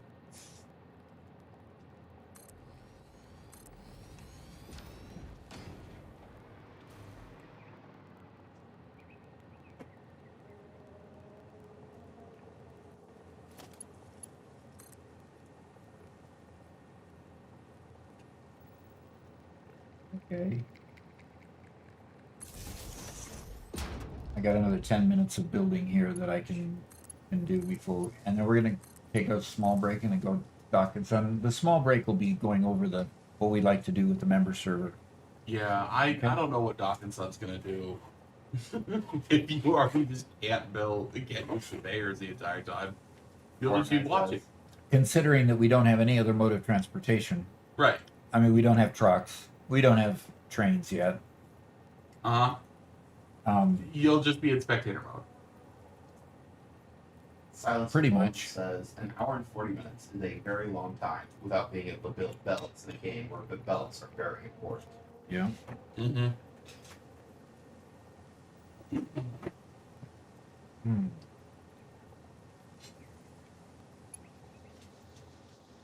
Okay. And Lexi is obviously not on my side because she tells that I ought to just that they ought to just go ahead and let it go and just put it into playing with Doc. So it's obvious what is going to take place here. Donald Trump says, you know, Robert, I think we need to sacrifice a certain someone to shine blue. Mm-hmm. Reinforced iron plate isn't being put in the depot. Really? Hmm. Yeah. We got a cat fight possibly going on here. Nah, they won't. They won't fight. They just bat at each other for a moment and then they go in. It doesn't help that he is definitely smaller and more delicate than the other cat. Oh yeah, definitely. I mean, What's the other cat thing? Kit Kat. Kit Kat. They Kit Kat named them after is- candy bars. Kit Kat is kind of thick. Yeah, he's very strong. And dense. Mm-hmm. Yeah. He's a dense kitty. Yeah, dog. Got some redemptions here. We do. Warning, sedentary pioneers risk decreased output. Begin stretching sequence. Hmm.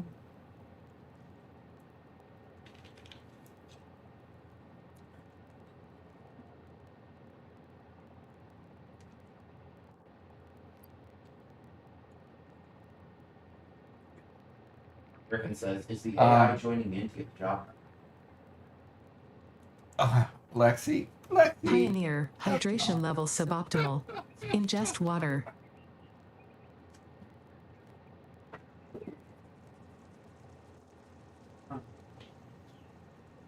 Come on. I'm stretching and exiting my cats. Let's see.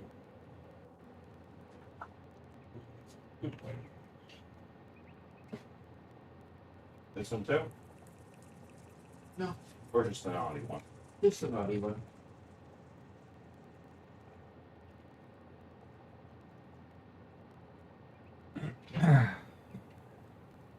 Okay. That gets us a luminous solution.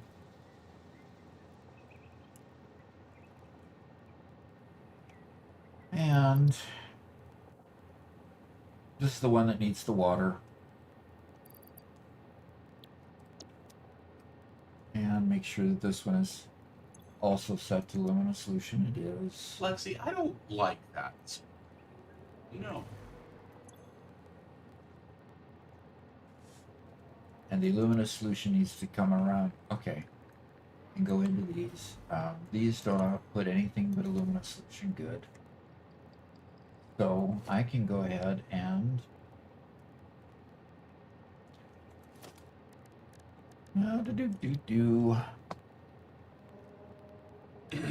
Doc, Uh-oh. What did Donald Grimm just do? let the man work. Donald Grimm. Oh, Wow. Okay.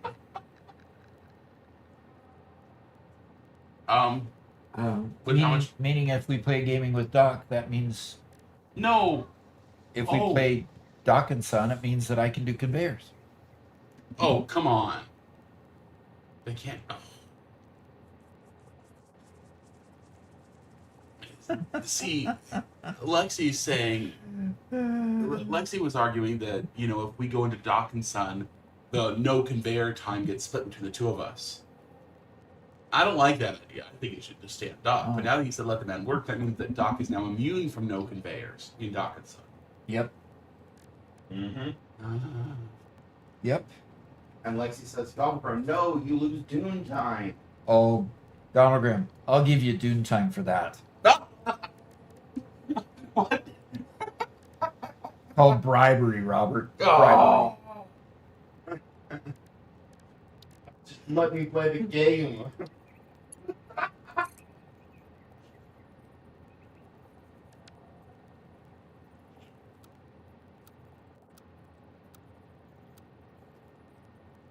Great. Going over to here.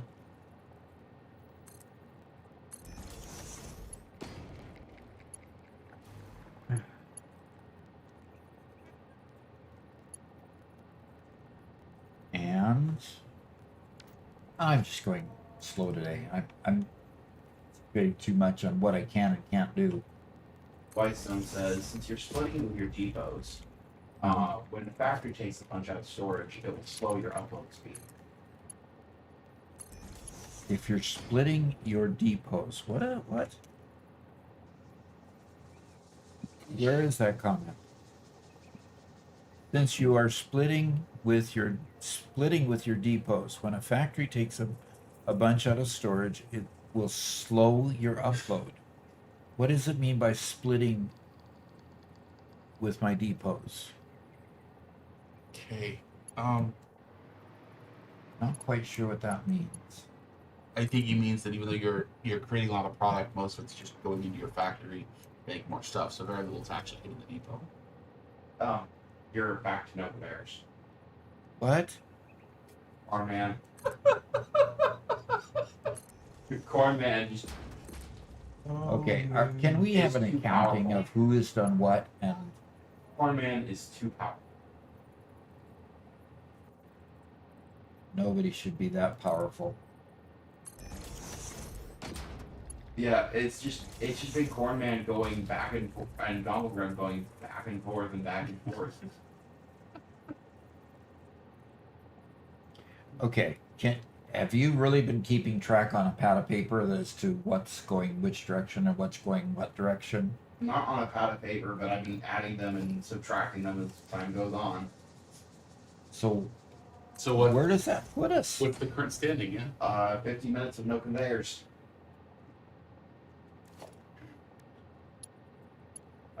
Max Murphy says, I have hacked Doc's AI, and they are now under my control. Okay. And Maybe Mark that Griffin means- says, Big Ear strikes again with 500 bits to the ball. That's 45 minutes of no conveyors. And now that's 50 minutes of no conveyors. Oh, come on, Hellwalker. Attention Pioneer, fluid transport privileges have been suspended. Viewer sentiment dear. indicates that watching your systems fail brings them joy. Pipe construction is disabled Oh. for 10 minutes. I kinda Hydration missed is this. optional. Trumpkin says, sorry guys. Suffering is just not. Stop and start. Too much stop and start for today. Catch you next week. Too much stop and start for Yeah. Are you talking about stream quality there, or is it? Oh, redeemed cat. Hi there, kitty. You may Zambru pet the said, cat. Hold on one second, Garrett. One time. Emotional efficiency protocols remain in effect. Oh, you just want to man mark on. Okay. Okay. Zambru says, in David Attenborough voice, strife amongst the wet pot continues to simmer.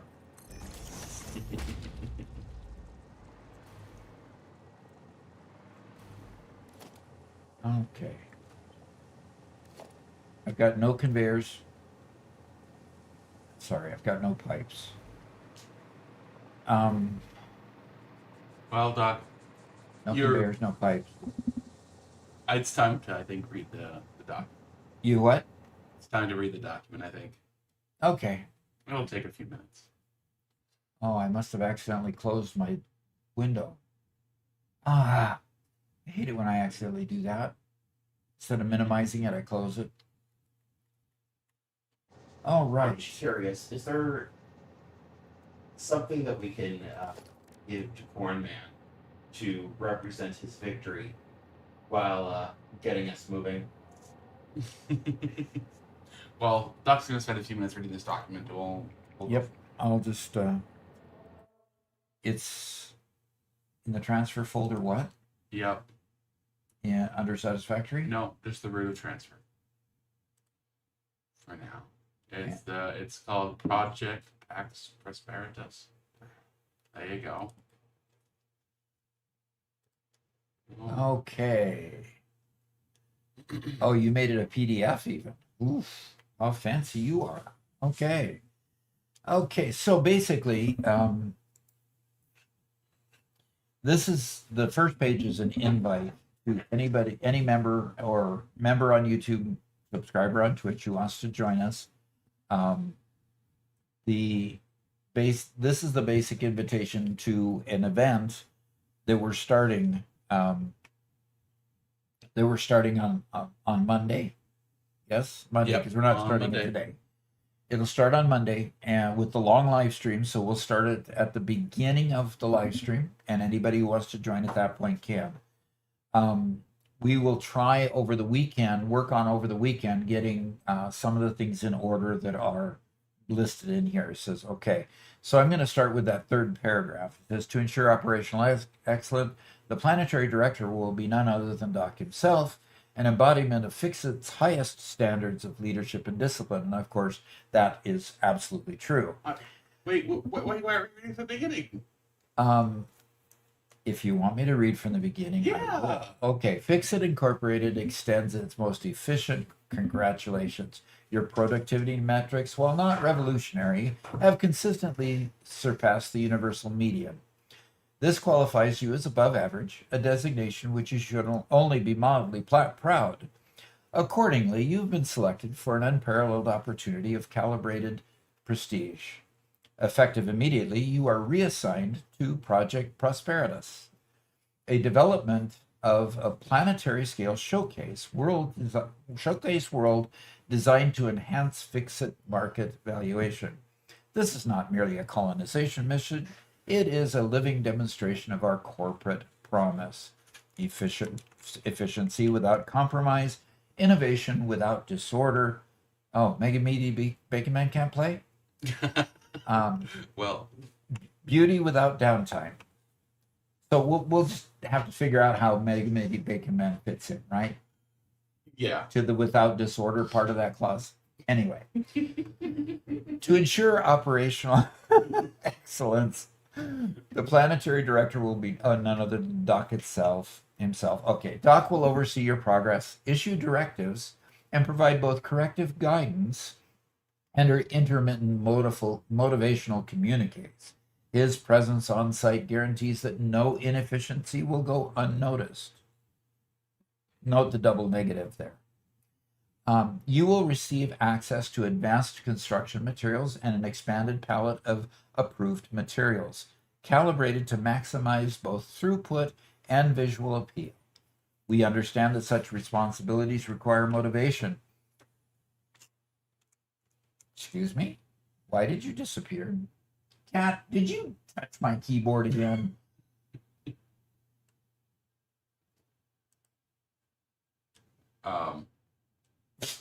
Okay. I look over and the cat's just staring at me from under the water.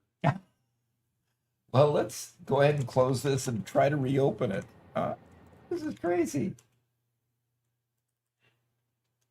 There we go. Okay. I don't know what the cat did. Okay. Mega Meaty Bacon Man says, I believe the Latin Pax Prosperitas translates to spaghetti for all. Okay. Mega Meaty Bacon Man also says, I like the Latin. Just make a prison for me, or tell me to build under the map. Did I miss a comment or something? Where is that? Oh, That'd actually be really cool. Above the map, we have all this perfectly ordered factory, but then we have this just secret hatch that takes us beneath the map, and it's all just absolute insanity. It's just like we visit the upside down all of a sudden, and everything changes. Okay. Okay, so we understand. Okay, should you fulfill or exceed expectations, Fixit will consider you for potential promotions to marginally higher tiers with our workforce classification model. Within our workforce classification model, accompanied by competitive yet suitably modest salary adjustments. The most successful of you may even gain access to premium cafeteria options or enhanced break durations. You have been chosen because you are above average. Under the guidance of Doc, you will prove it.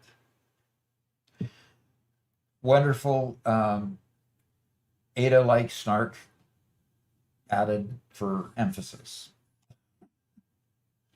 There weren't Okay. enough qualifiers. There aren't? There aren't? I think that she should be qualifying the compliments a little bit more.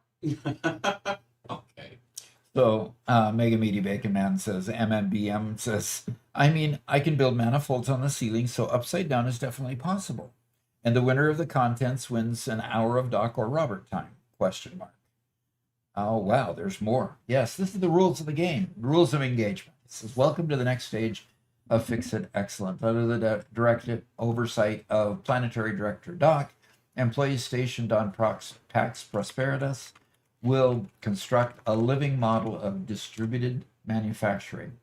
This initiative rejects the outdated mega factory paradigm in favor of a network of tightly focused single output factories, a fractal lattice of efficiency connected by rail and coordinated through a central distribution center.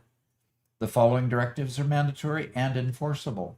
Compliance will ensure aesthetic superiority, functional integrity, and investor satisfaction. With all those big words, I hope you understood it. Anyway, foundational parameters. Network architecture. Every factory produces exactly one item and exports it to the distribution center or to other factories via approved logistic channels. Next point. Central distribution center designed and operated by Doc. This hub will include a mall for on-site provisioning and a space elevator for off-world exports.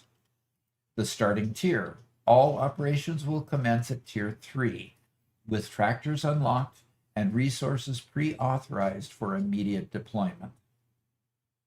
And what that means is that we will have containers over where you do containers that can be put over where you want to build that will have bunches of products in it that you would already normally have by the time you got to tier 3. Okay. Construction rules. Single output factories. Each factory must produce only a single item for the network. It may import unlimited necessary inputs. It may import unlimited necessary inputs from the distribution center or directly from other factories. Illustrative example. A modular frame factory built on an iron deposit. It manufactures iron rods in-house, imports reinforced iron plates from the distribution center, then assembles modular frames and exports them back to the distribution center. Okay. Resource extraction integration. All miners, extractors, and well pressurizers must be fully enclosed by a factory footprint or be connected to a distribution center via train. Exposed extraction equipment violates operational aesthetics and would be flagged for remedial construction. Okay. So in other words, all your mines, all your water extractors, all of your everything that goes into building the item that you're building needs to be part of the building. Okay. And the piece that we added there, due to the member's suggestion, Uh-huh. was that you could have your own a single building just be the miner attached to a train station and have it be sent to a distribution center. There You you don't go. have to build it into every single factory. Doesn't have to be on top of it. They could be on their own as well, just fine. Okay. Full decoration before activation. Factories must be fully decorated and enclosed before connection to the network. This typically includes walls, roofing, and internal organization. Creative interpretations are encouraged, but must maintain visual coherence within the network. It really sounds like you guys are trying to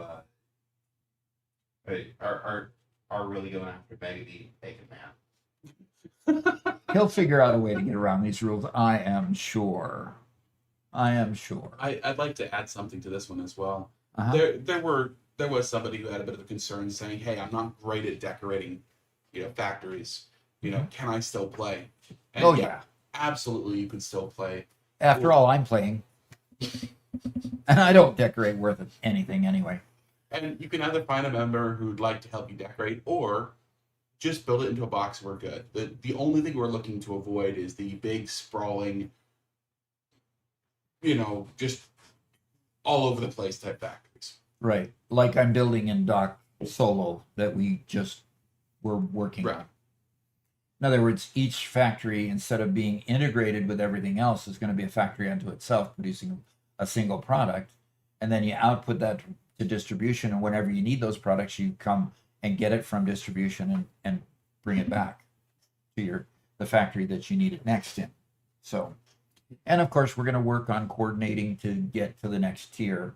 And, well, we'll get there. Okay. Now, primary logistics. Upon unlock, trains will become the mandatory method of inter-factory transportation. So trucks or tractors are going to be unlocked at the very beginning. And you'll have truck and tractor logistics at first. But once we get to where trains are unlocked, you need to replace those truck stations with trains and train stations. Okay? Station integration. Every factory must have a train station, of course. If you're going to transport goods, you need a train station. In other words, you're not going to be transporting goods through conveyors from place to place. You're going to be using a transportation system. Okay. The station must be external, may be external, but should be aesthetically connected to the factory. In other words, you can have the train station just outside of the box that you're building. And the train station can then conveyor it into the building. But the train station needs to be connected on a platform to the building. Track standardization. All train tracks will be a single direction with parallel tracks when needed for two-way travel. In other words, we're going to have two lanes, a right and a left-hand lane. To keep everything together, we're going to use the right-hand lane for travel, and the left-hand lane is going to be the coming back. Okay.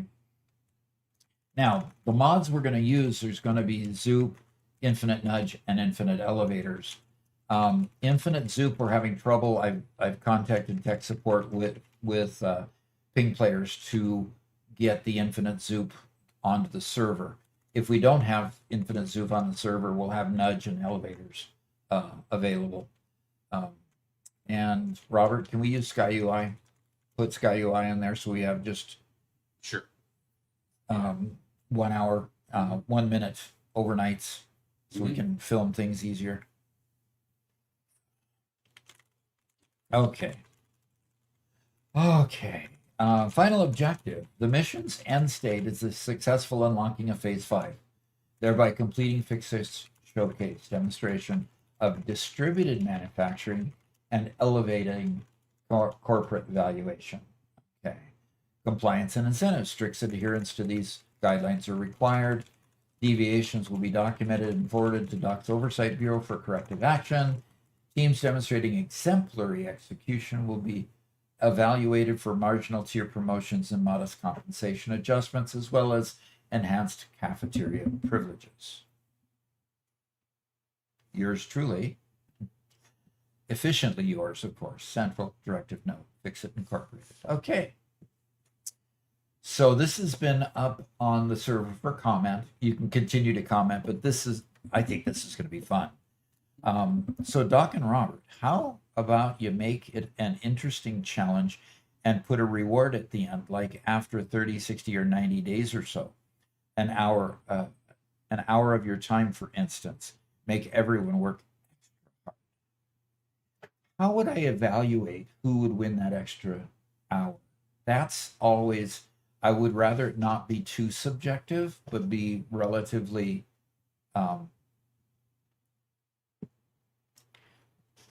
one mod suggestion called modular stations. Robert, can you put that on your notes to check out what that mod is? Yeah, we'll do. And we'll see. Talk about you and Robert and Garrett talk about it, checking out each factory. Okay.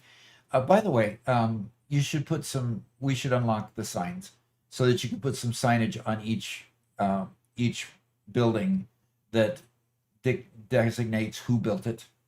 Okay. Oh, I love this. Oh, what is it? Let me just show you on the screen. Okay. What? Oh, wow. Yeah. So modular stations allow the coming forward and back. It looks really cool. It can get crazier. Oh, wow.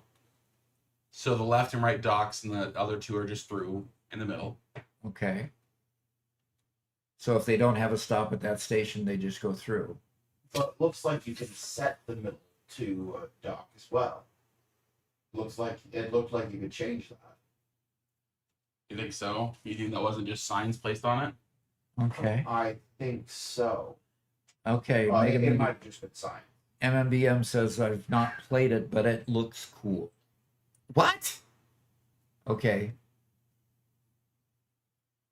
So There's a forts below version of stations as opposed to on the side. Okay.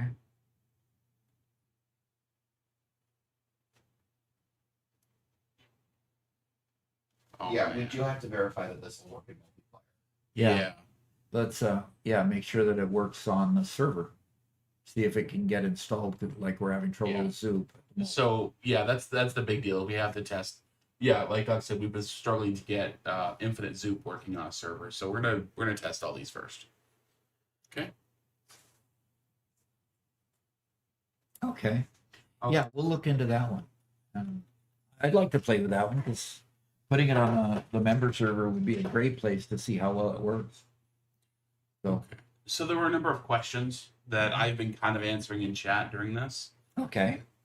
Lexi did ask a question earlier, and it's kind of hard to try to decipher it. But it was a question about the single output nature of the factories. Uh-huh. The idea is a single factory only produces one item. Uh-huh. You can take as many inputs, you can do as many steps inside of the factory. There's no other restrictions in the factory except that factory only outputs one item. Okay. So in other words, if you have a product that you need to build, like the heavy modular frame, for instance, that's one of the first complicated ones that comes up. The heavy modular frame, of course, requires frames, which requires rods, which requires an iron mine.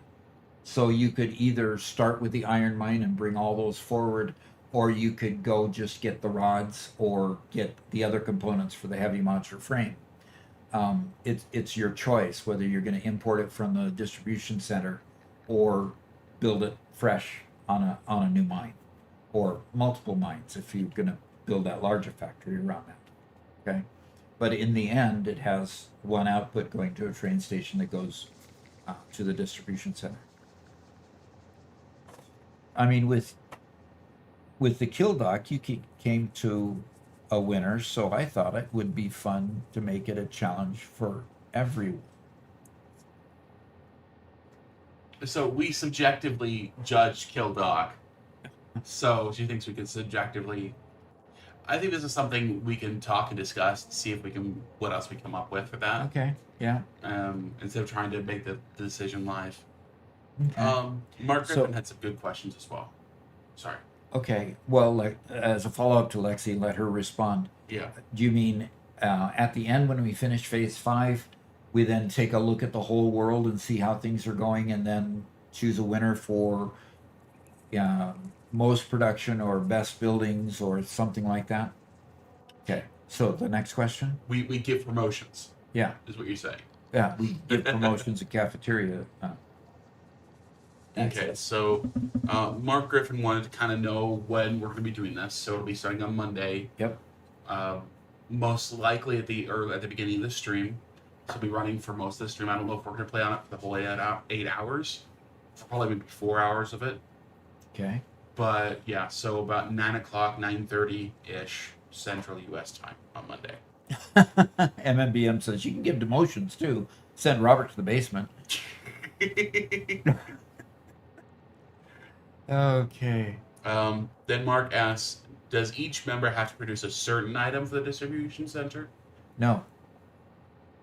I will put out general directives that I need a certain product, and somebody will probably raise their hand and say, "Hey, I'm in an area. I can go make that product." You know, like the next tier requires this object or that object. I'll just announce to everybody that, hey, we need something to come for this. So, Okay. and then, so yes, challenging yourself and Mark, please come. All experience levels are totally welcome. I know Thack is kind of at the beginning part. So yeah, in fact, all experience levels are here. You will notice that there are people that'll play on the server and they'll do things that you just don't know how to do yet. And hopefully this will be collaborative where everybody can learn from each other and have some fun doing that. So Lambie asked a question. He says, most production could be the highest points per minute in the awesome shop if all end products and overflow are sunk. At least it's objective then. One objective goal and one subjective. Oh, that'd be interesting. Well, how do you judge highest points per minute? We just, after things are over, we connect everybody's factory up to a sync. Ah, See how many points per minute they get. okay. Which means we destroy all other things all the way around so that we could see. What happened to our posted message in Twitch? Oh, it got, probably when it restarted, it went away. Let me put that back. Okay. So we should probably just generally ban the use of awesome things, except for probably in the logistics for. If you want to sync something, you have to send it to logistics. You send it to the distribution center? Yeah. Okay. Okay. Lexi says, so if I make supercomputers, I can make computers, high-speed connectors, AI limiters, high-speed connectors, and plastic to export to the supercomputer back to the warehouse. Yes. Okay. That's another. I've written that down, so we'll talk about that as well. Mm-hmm. Mega Meaty Vega Man says, can you give demotions too? Send Robert to the basement. Wow. That does remind me, how's the basement after all the rain we got? So I'm leaving it as manually unpinned or end of stream. Perfect. Thank you, Mega Beat Big Man. Okay. Fireman says, can we use the movable miner infinite zoom exploit as long as it looks nice? Yes, you can. Yeah. Just leave something on the node to show that it's been taken. Yeah. Put a sign up on the node that says. Otherwise, we're going to cause a lot of frustration when somebody can't build on the node. Unless they can build on the node, then we have a whole different exploit. Yeah. From what I understand, though, once it's taken, even if it's been moved off of there and moved over to the factory, it'll say that it's already taken. So. Okay. Wow, this has created some good discussion. Good discussion. Okay, another couple of questions. Okay. Let's see. Sorry, there's been a lot of chat, so I kind of lost a little bit. Mark was a little bit concerned with trying to get the water extractors inside of a building. And, basically my thought is as long as it looks like it belongs to the building and isn't just a spread out spaghetti octopus looking thing, it's fine.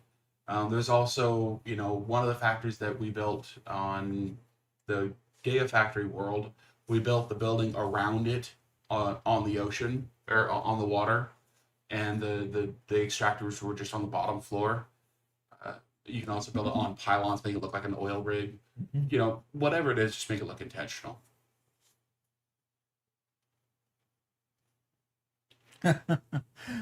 Frosty's making a regular game comment. He says, I found this game last week along with your channel. Needless to say, I have 200 hours on one game save already.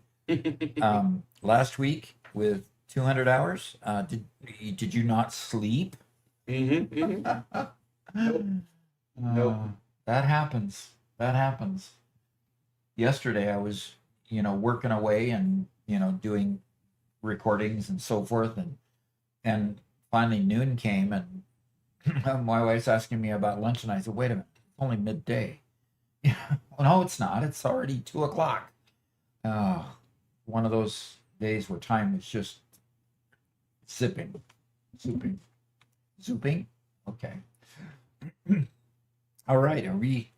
With infinite zoop exploit, you can move water.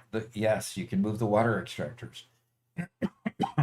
And so, that one could be a little bit tricky because here you've got a body of water that looks totally free of any encumbrances, and it's saying I can't put it here because there's another object here. Just understand that with the infinite zoop exploit, you can, you might have a body of water that's encumbered with something you can't see. So, all right, Mark, it says I can connect faster on an Xbox or PS5, but I've never connected with anyone on PC. Oh boy, yeah, we will give you the information, Mark, to connect when you're on PC. I don't. Unfortunately, the controller-based game does not connect with anybody on a PC game. So yeah, hopefully you can use your PC and come join us. Have fun. I will find a way to connect it to rail lines. Yeah, and if you want help getting your rail line connected, Whitestone, if he's online at the time, will surely be able to get it done for you or help you get it done. All right. I need to take a quick break, and when I come back, Robert, do we want to play Docking Center or we want to go to the Gigafactory? I think Gigafactory. Okay. I have a lot of work to do there. Okay, then I'm going to go ahead to Server Manager, and I'm going to go to the Gigafactory. Yep, that's it. And I'm going to start it loading here while I go in there. Okay. It might error out because of Zoop. It probably will. Yep. That's fine. I'll get the factory thing going, And I will have to exit, and I'll just get Infinite Zoop started to uninstall here quick.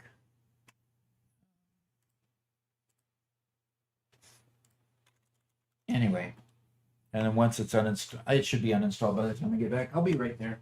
Okie dokie. So, what is... That's the background now. Okay, guys, we're doing a little bit of GeoGuessr, or Factory Guesser here. Leaving it here. Let's see if it loads. Okay. Guys, there have been a lot of comments that we've missed, that I've missed, that were addressed directly to me.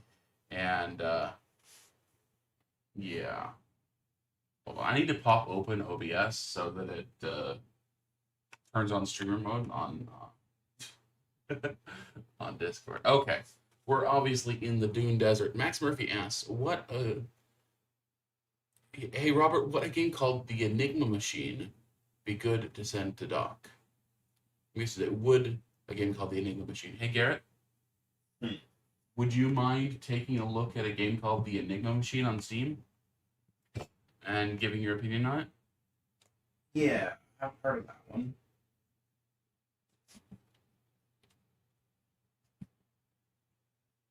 Okay. Okay, Mark. So, talk about connecting to go to the multiplayer. So when you're playing Satisfactory, you log into multiplayer, you log into a server, and we will give, for all the members, we will give you guys the IP address, the port number, and the password to be able to get in on Monday. You'll notice actually Doc was just logging into the server, but we'll change the password to something you guys can know at that point. Okay.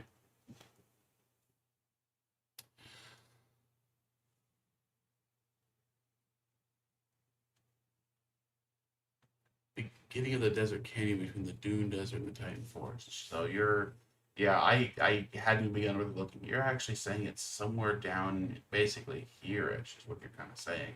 There's a geyser right here that I'm not familiar with because I haven't personally played in the desert in the Dune Forest much, but we are panning here today.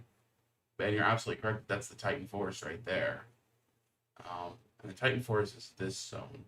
I just don't know exactly any more specific. So let's look for these little tendrils here on the left. I see those, but I think those are much more distant. So it's entirely possible they're like. So the Enigma machine sounds like a game that I would love. Yeah, is it another puzzler? The Enigma Machine is a short first-person sci-fi horror puzzle game that aims to capture the obscurity and unpredictability of games old, framed within an increasingly unsettling presentation. Featuring a unique fusion of glitchy mid-90s 3D graphics and VHS effects, with more modern graphical effects for a distinctive visual style. A series of puzzles which force you to think outside the box, a blend of traditional first-person controls combined with point-and-click mechanics for satisfying interaction, and a story that can only be told through the medium of games. Average playtime is 60 to 90 minutes. Oh. Cool. It is fairly short, and it's all about exploring the mind of an android.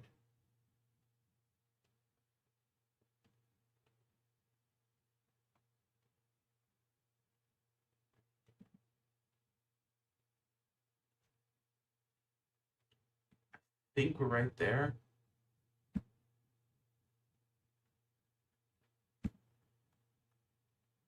I feel like I might have seen somebody play this.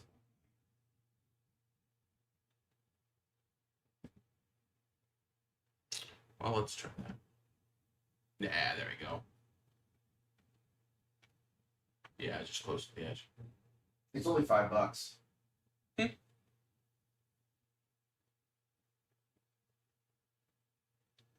You have to use PC. Okay, so cross-platform is not an option with Satisfactory. I thought it was. Oh, okay. The question is, which crater is this? Because it's obviously one of these craters. It's one with 2 rocks plus a little bit extra increase. I think it's this one. I think we're on that edge here. Doing pretty good, Doc, so far. You know where this one is. I'm pretty sure it's I think this one. Sure. it's on one of the little ones, yes. Oh, what if it's this one? It's one with 2 rocks in it. I think it's this one, and these are the 2 rocks, because they're actually facing that way. I think we're on the western shore, because... Yeah, there's the big one right behind us. Yeah, I'm pretty sure we're, like, right there. Yeah, that looks like a good choice. So one I got a perfect 5,000, the other one I got 4,000 some odd, so let's give that a shot. Okay. Lexi says wrong one. Right one. Yeah, look at that. Look how close we were. Nice. Yeah. Nice. Okay, I should be able to start.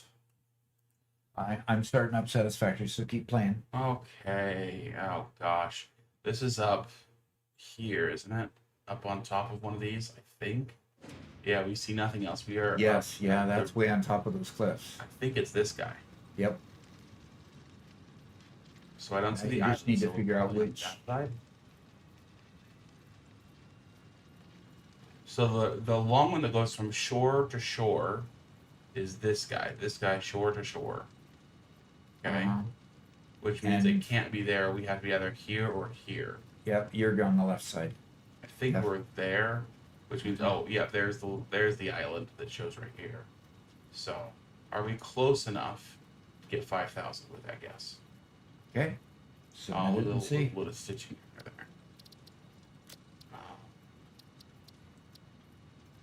Rock. Yeah, there's that big rock. I think we're actually here because I think that contour, this guy. Oh, stop overthinking it. Okay. Yeah. Oh, wrong one was the first one. Okay. There you go. Really quick, I think Enigma Machine would be a good idea for a video, rather than doing it on stream. Can you use the microphone, please? I am using the microphone. Can you not hear me?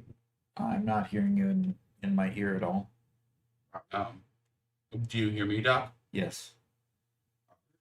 Yeah. My voice is showing up on the audio mixer.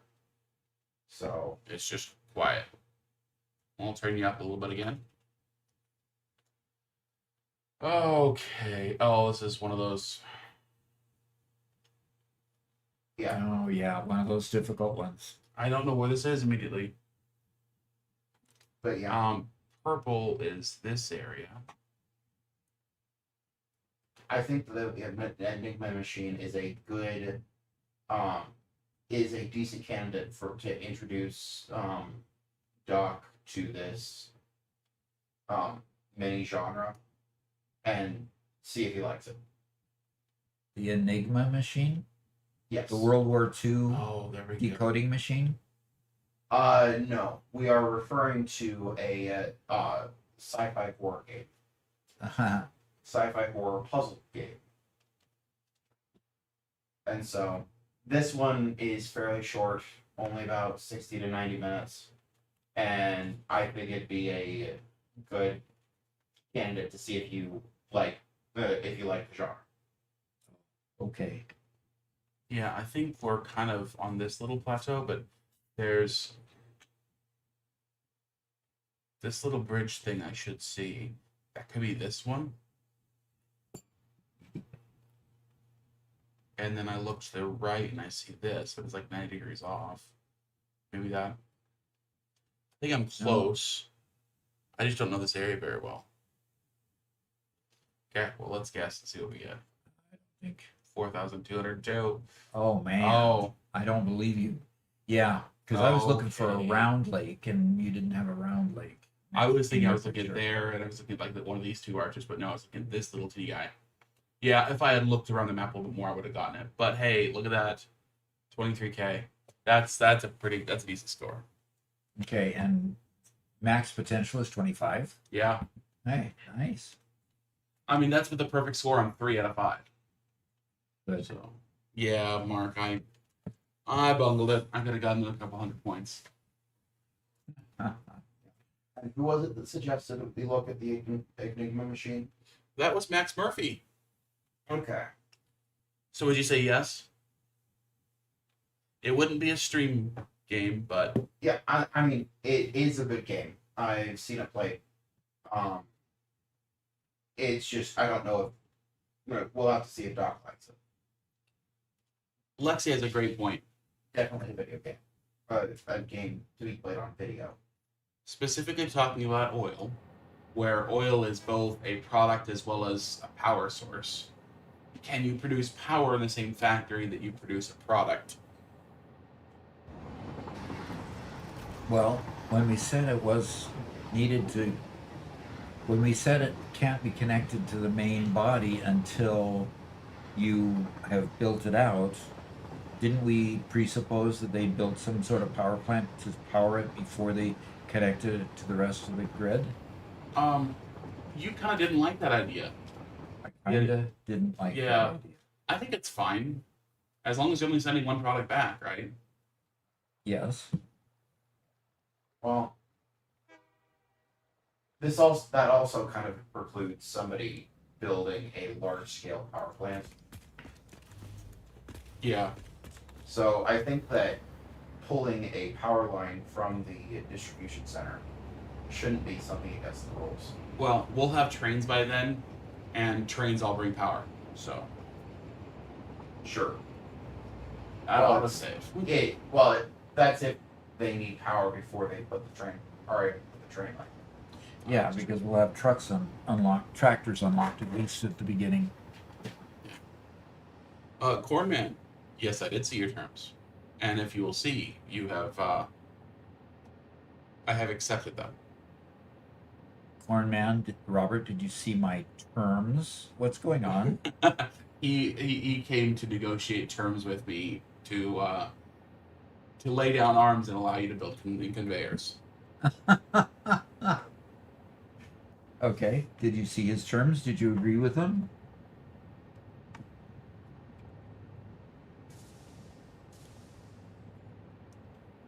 Yes, Cornman is now a VIP on Twitch.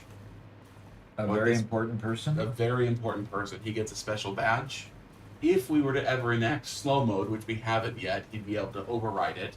If we ever made emote only mode, he'd be able to override it. Basically, he can ignore the rules. He's not a moderator, but he can ignore the rules. Hmm. There you go. Here's all my truck stations that have remained unused since they were built. Very irritating pioneer. Is VIP. All right. So, trying to remember what work I was working on. I believe I was still working on the ballistic engine. The ballistic engine.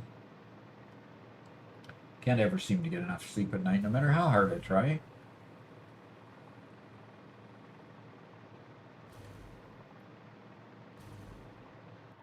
Nope, that's just not a thing. Okay, so here's the. Yeah, that's right. There's the.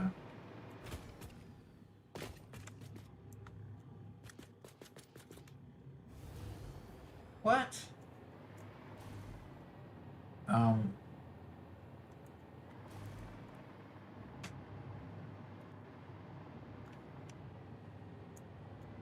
That's right.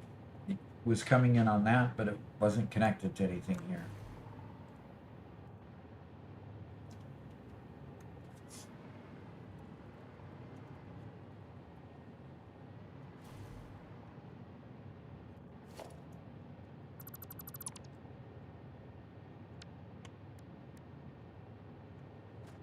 So I have you've agreed to his terms, so therefore I can build conveyors. Yes, you are free.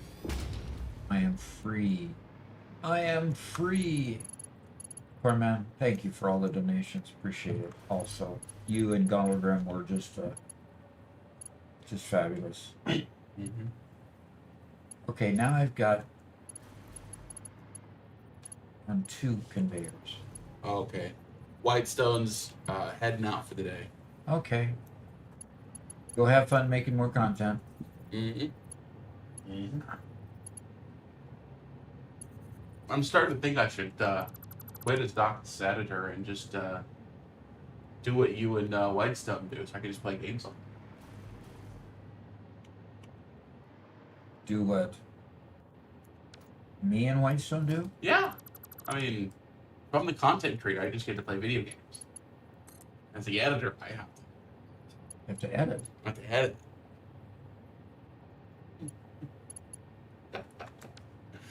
Welcome back, Megalith. Good to have you. Farman says, I'm not going to, but how funny would it be if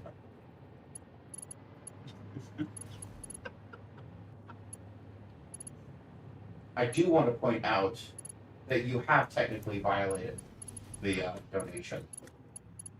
How? What? You still got another 2 minutes left. No. He negotiated a release. Oh, he did? He Okay, did. I'm He must have missed that. Sorry. Doc, what are you trying to connect that to? I'm trying to connect it to a splitter that I thought was on one of these 2 conveyors. I'm pretty sure I saw you delete the splitter. Or the merger? Yeah, I don't know why I deleted the merger. I will replace the merger. Frosty says, at 33, I feel your pain, Doc. 2 newborns in the house. I get no sleep either. At Yep. least with the first of our 3, my wife and I could split sleepless nights. So, do you have twins then? That's awesome. Tiresome, but still awesome. Yeah.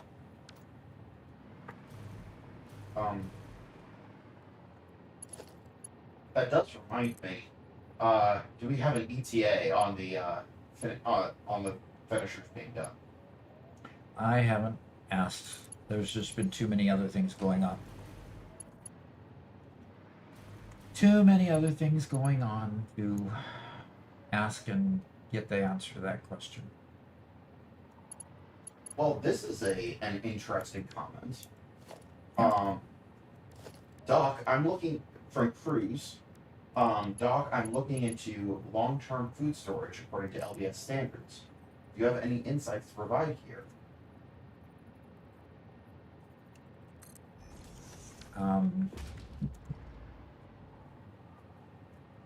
Insights? Wow. Never happened. Yeah, there's always enough.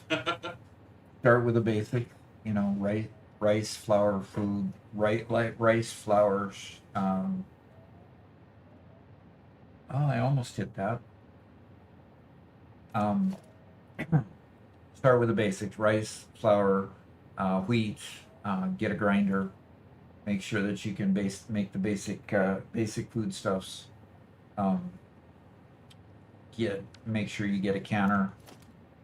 Get involved. Get to the point where you can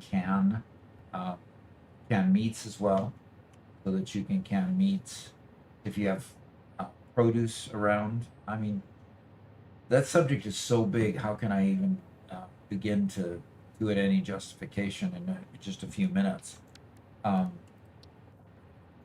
Start your collection of mason jars early. We've always done it the labor-intensive route by canning all of our own food, and that's good. You could do a lot of cool stuff that way, but it's not necessary to having a solid food storage. You can just buy cans of food, and most cans of food, professionally canned cans of food, will last for a very long time on their own. But like Doc said, start with things that you can reliably turn into easy meals.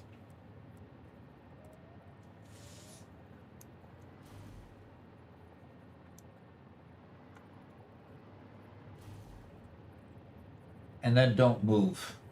It's so painful. It's so painful. Moving food storage really, really sucks. It really sucks. So there was a time when I was a kid, mid '90s, when that's when a lot of our canning happened. And every spring and every fall, or every spring, or whenever the harvests were, I guess, our mom would frequently buy like 10 or 20 boxes of a fruit. It's like this year we're doing apricots. This year we're doing we're doing green beans. This year we're doing this. And usually fruits, very rarely the veggies. And the best was peaches. Oh, the best was peaches. The whole house smelled so wonderful for days on end. I still remember the itchy feeling, because, if you want to take the skin off of peaches and apricots and all those really easily, you blanch them, throw them in boiling water, then pull them out, and then the skins come right off. And that was one of my jobs, and here I was, like, I don't know, 10 years old, and that was my job, was to pull them out of the boiling water and pull the skins off. And I just remember my arms being covered in peach fuzz. And, oh my gosh, it was so itchy. But it was so good. And then we moved, and we brought it all with us, and then we moved again. Yeah. Yep. That's the comment. Don't move. Bruce says, "Yeah, I'm leaving Colorado Utah, and I'm not starting until then. Well, if you're going to Utah, then you're absolutely going to have a lot of people around who can give you a lot of good advice on food storage. Yep. But I mean, there are a lot of Mormons in Utah. The one thing I'd say about it is, Doc, those are Mark V's. Well, the biggest problem is I just put this porthole down there, and why in the world is it trying to go up instead of down? I don't know. Huh. Yes, they are Mark 5s. I can build Mark 6s in this world, can't I? See, now I'm just messed up from... Why is it going up? Yeah, I think on the other side it connected. It didn't fully connect, right? It was there before. Oh, Yeah. no, that one wasn't there before. Megalith says that he's decided to make a note-taking app because all the note-taking apps shoved AI into every bit of it, and he hates it. Okay. Also, he says that OpenAI claims to have found the reason why AI models hallucinate. Didn't you say something like that before? Yeah, I think he told us last time as well. Yeah. And they may have found a reason, but they're not going to stop it. Mhm. They're going to claim, but Yeah. Frosty says, Peaches, lucky you. My grandma made her own pickles, and the lime mixture smell was atrocious. no! Oh, I have to laugh there. I mean, that's a story. That's a real story. We did do pickles once, but that's because there was some restaurant that had like a 5-gallon bucket of sliced pickles, wasn't it? Yes. And so we took that 5-gallon bucket, we canned them all, so they'd last, and they still exist. They're still around. No, they don't. They don't? Have you eaten them all? Yep. Oh, okay. Doc finally ate them all. Oh.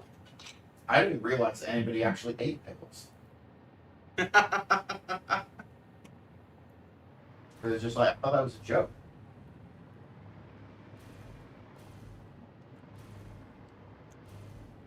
Yeah, and Cruz says, yeah, I'm going right to the LDS cannery for starters. And yeah, the LDS cannery is definitely the place to go if you want good long-term food storage. We have we used to have so many of their 10 tins in our house. It's not used to. It's Still we still do? have plenty of those. Yes. We have pallets. Yeah, pallets of 10 tins. Yep. And Megalith says, like, are you serious, guys? No, he's continuing on with the OpenAI stuff. Oh. You should read up a little more. Yeah. Mark Griffin says, I want to move to the States or Norway. I prefer a cold climate and I can eat too. We have plenty of cold states out there. Yeah, plenty of cold states. Garrett, somebody asked if we think that Doc will like Bendy and the Ink Machine. That sounds like another one that's up your alley. Bendy and the Ink Machine. Oh. Bendy and the Ink Machine has combat in it, so I'm probably going to say no. But it's got a silly premise turned creepy. Bendy is the open version of Mickey Open version of what? Mouse. Oh, okay. And so Bendy and the Ink Machine is a play on the early Mickey Mouse comics, and animation. Okay. And it's about a man who worked on these comics, going back to investigate the old studio after it's shut down. The old. Oh, okay. Yeah, and it gets really creepy, and it does a bunch of cool stuff. The combat isn't overly difficult, but yeah. Also, you should check if it's not just in your inventory, in your Steam inventory, because I never bought it, but one day I just found it in my on my Steam list. Really? Yeah, I think that they just handed it out to a bunch of people one day. Well, Crazy. I'm checking mine. yeah, I'm checking mine real quick here. Well, that'll take you 2 seconds. Thanks. Bendy would appear up the top, right? Yeah. I don't have it. So I do, and if we can get Steam Share set up, you can play it. Okay.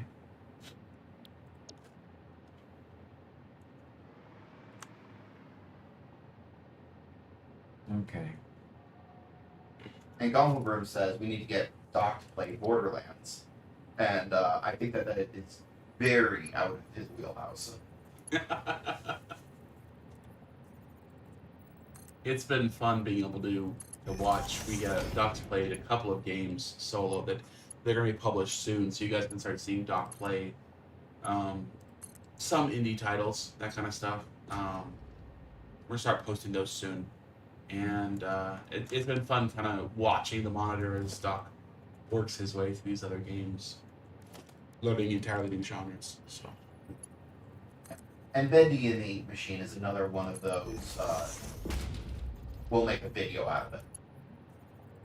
Oh, not a live game? Probably not. No. Okay. That's one thing I'm noticing is that some games take such intense concentration, at least me playing them the first time, that wouldn't be good for trying to do them live.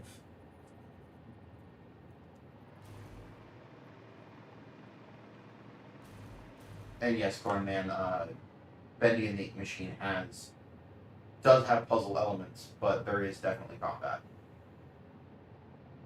The combat isn't overly difficult.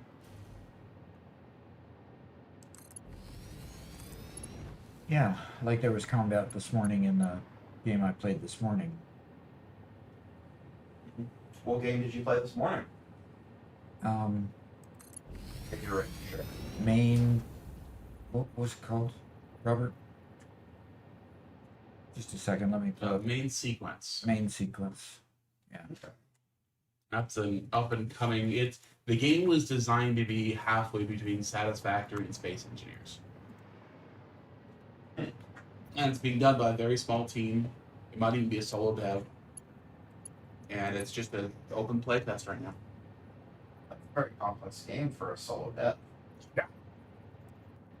I mean, if he can pull it off, congratulations. But that is a very complex game for a solo dev.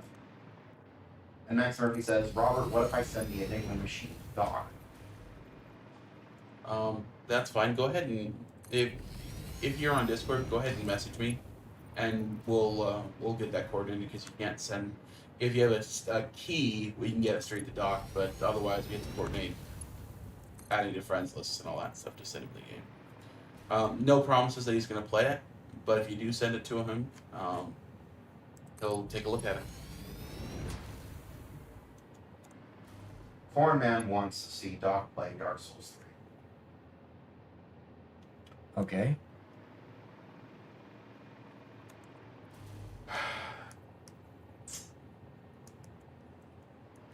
Now, here's the thing. I don't think Dark Souls 3 is out of anybody's wheelhouse. If they're willing to bash their head against their screen for a thumbs down stream.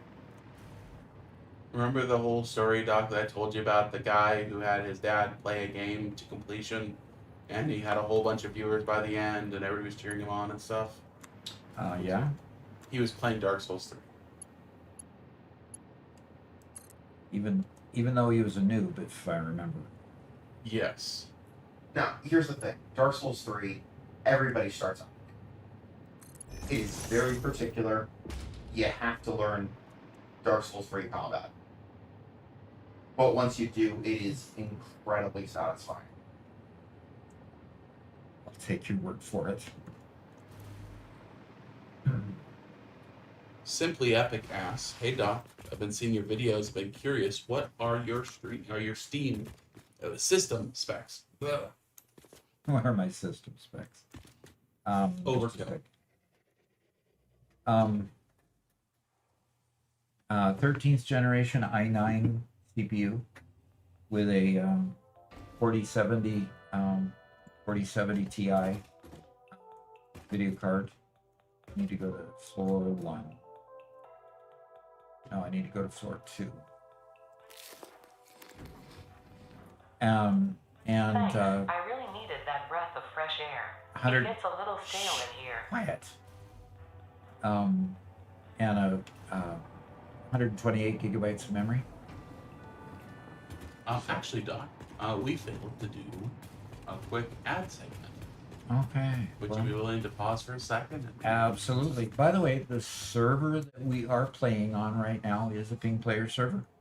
And this is our largest save by far out of anything I've ever done. And I'm playing just normally. And Robert's playing off somewhere else too. So we're both playing on the server and it feels totally normal and totally, totally no problem as far as us playing it. The challenges that we had before when we played this particular save was that it was getting too big for Robert even to play at the same time with me, even when it was on my PC and he had joined me, or when we built a PC to just handle Satisfactory, and that was it. We put Satisfactory's dedicated server on it, and we played through that in our home network, literally side by side each other, and could not get the kind of frame rate that we're getting now just on the ping player server. So it's a good server. I can vouch for it because I'm playing on it right now. And if you go see that poster just above my head, you can get 35% off if you want to play with your friends with the code DOC35. And in the description down below, you'll be able to see the link to go to. It's go.pingplayers.com/doc. And that'll take you right to it. So just be sure to use the code so you can get a good price on the first time frame that you sign up for. Yep. And we have a pinned comment there with that link as well. Make it nice and easy. Okay. Okay, now I need, here. And here is a typical server issue that you have on every server. We had it on the Indifferent Broccoli server we were on. We had it on our home server, and of course experiencing it here. It's a bug in the program, not in the server, where when you use a hover pack, sometimes it just decides to pin you against the ceiling. Thank goodness I've never been outside when this has happened, because it would probably pin me against the sky, continually going up until I could never get down. So the way to solve that problem is you go over here and you switch to the jetpack and gently put yourself down, and then you can switch back to the hover pack. Now I need to figure out which one of these machines needed that aluminum sheet. There it is. To build a superposition oscillator, and it's got everything else. It just needs the alclad aluminum sheet, which is going to be on this side, and going to be one of these that's not connected. That one's already getting those. Today's stream is sponsored by Ping Players, Gobblegram Man, Corn Man. Yes, no kidding. That's what Corn Man said. Yes, absolutely. You guys are great. Mm-hmm. We love you guys. Not just because you give us money. But that's a good reason. Yeah, we like hanging out with the guys. And it's actually been crazy. The stream really had some struggles this morning. But right now Early. we have about 75 people watching, And which is the pretty cool. yeah, the interesting part about it was that it struggled at a time we don't normally have struggles, which kind of is odd. But it, you know. By the way, I got this brand new nifty mouse, and I'm not using its capacity.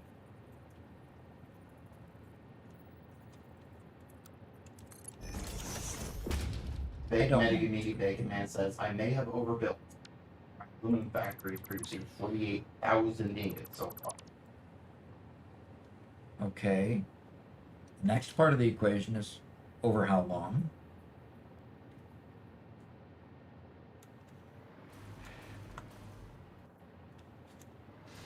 Okay. I keep on messing up. Line it up, Doc. Come on. Come on. Yeah, line it up. Line it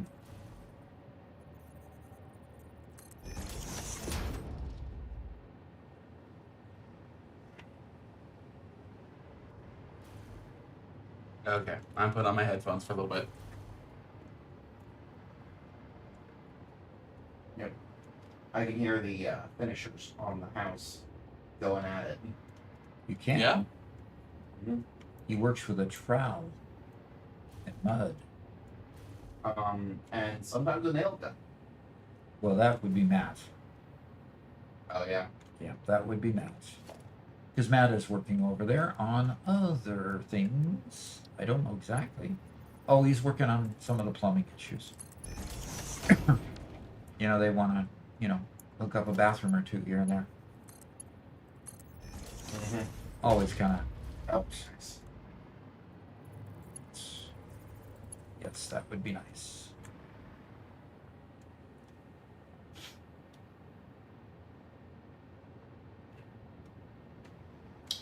Cornman says, Mega Meaty Bacon Man saying that's impressive is an understatement. Talking about Mega Meaty aluminum. Okay. Why am I trying to go up when I ought to go down? I'm going to undo this again and put it back down. Because that's what it should have been in the first place. Okay.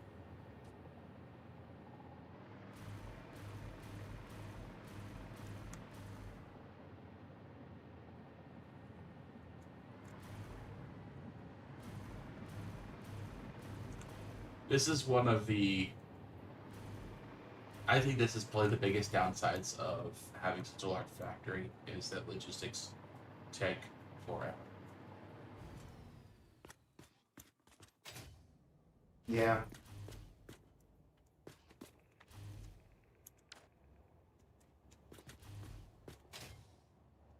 If we'd come up with a system of logistics before the factory was built, it would have made things easier. But Yeah. Yeah. But there's only so much pre-planning that you can do before it just gets to be too much. Eventually, you gotta get to work. Yeah. I think one of the issues is typically a very large factory in the real world is meticulously planned for years and years before they start building it. Instead, we want to build an open box with all the systems built in so you can perfectly expand it ad infinitum without any problems.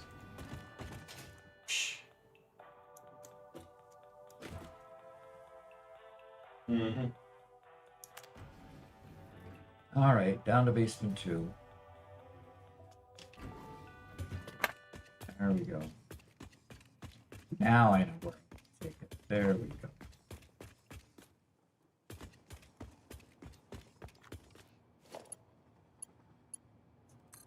Mega Meaty Bacon Man said, it's fun pushing out big numbers. I sloop and overclock everything and plan nothing. Just build. Yeah, that works too. And you just, overbuild, and, when you overbuild, you don't have to worry about whether or not you've got, whether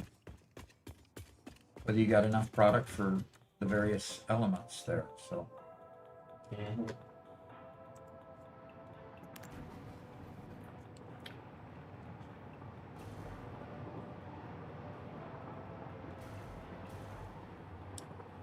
Remdog's resubscribed for 3 months on a 3-month streak, and he says hi. Thank you, Remdog. Hello. Open. Glad to have you here. Yeah.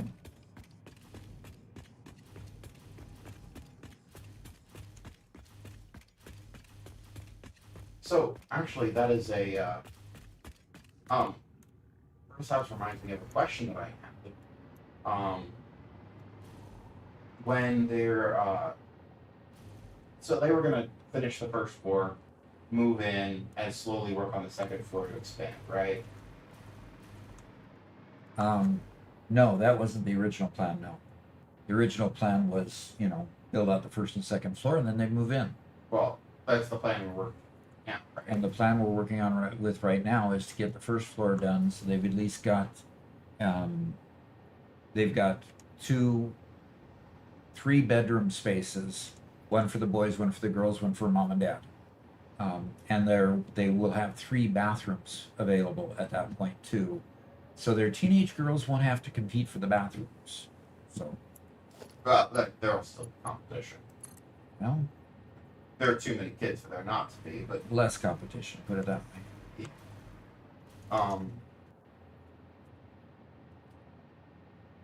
Yeah, so my question was going to be, what are they doing about the staircase? Are they going to be putting a door at the top and walling in the entire thing? The entire thing. What are they doing to make sure that the upper floor, well, That it doesn't suck all the heat out. yeah, I don't know. Oh, Okay, God. so now Look- what's going on? Look Yeah. up. Yes, I see. They're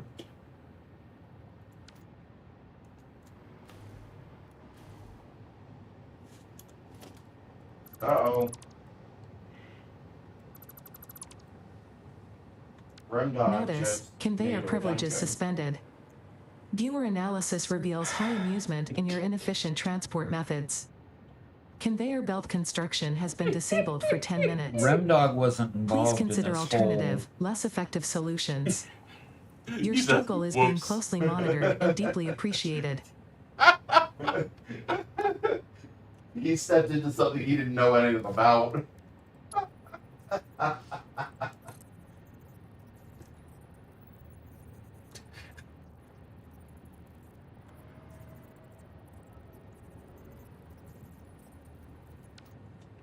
Whole. Okay, Yeah, sorry, Max. It looks like you're kind of alone over on YouTube for a bit. Yeah.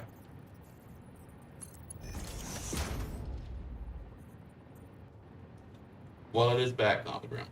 okay. It is back. What happened?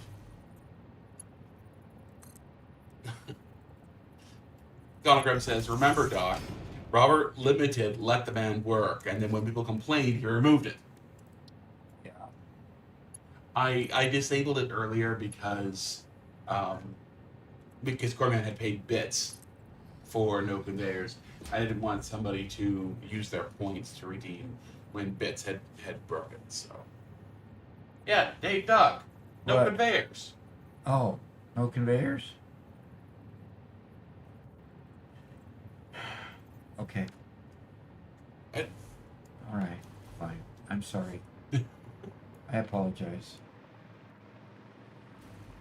Well, you have been messing with conveyors for quite some time, so a short break isn't going to be a bad thing. Yeah.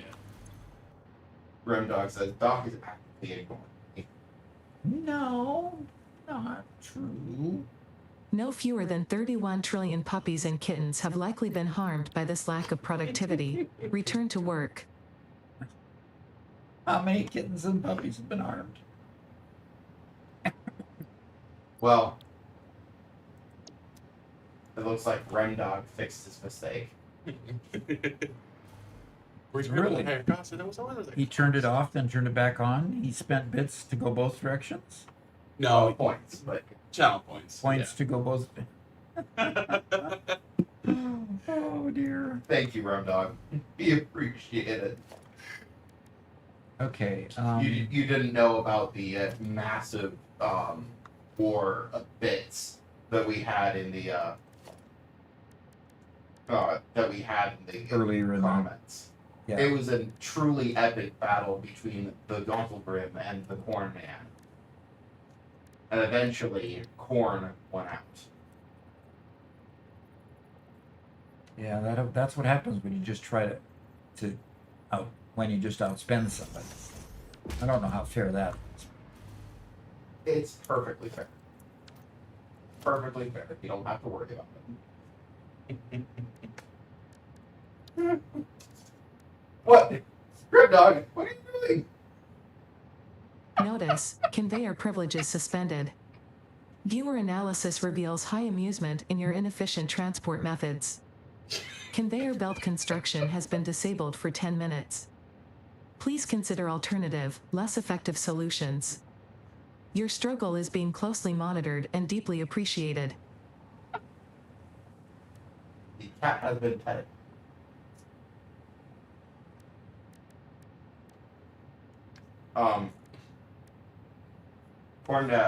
Corn Man says, Remdog, at one point I did no conveyors, and then did let the man work, and then no conveyors again.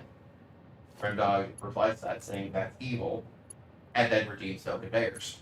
And he's like, Corn Man gave me the idea. I blame him. You have been given a stretch and hydrate break. And Hagerdorn says, hi everybody. I Hey! Good to see you again. Hagerdorn, we are currently undergoing the second war of the conveyors. But he's warring with himself. It's too funny. The whole battle is staged. Oh. Oh. Mama Jock just brought out a cat treat.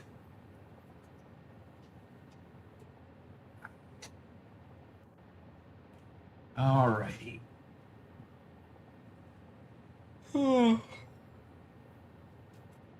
Okay, that was the stretch. Now, but can I package? Mega Meaty Mega Man says, some people are their own worst enemies, so it makes sense to me.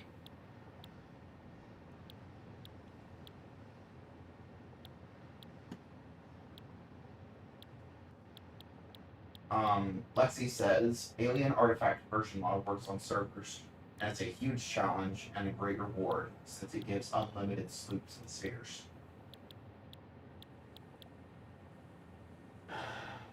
Okay. I need to package. I need to do something with the dark matter residue.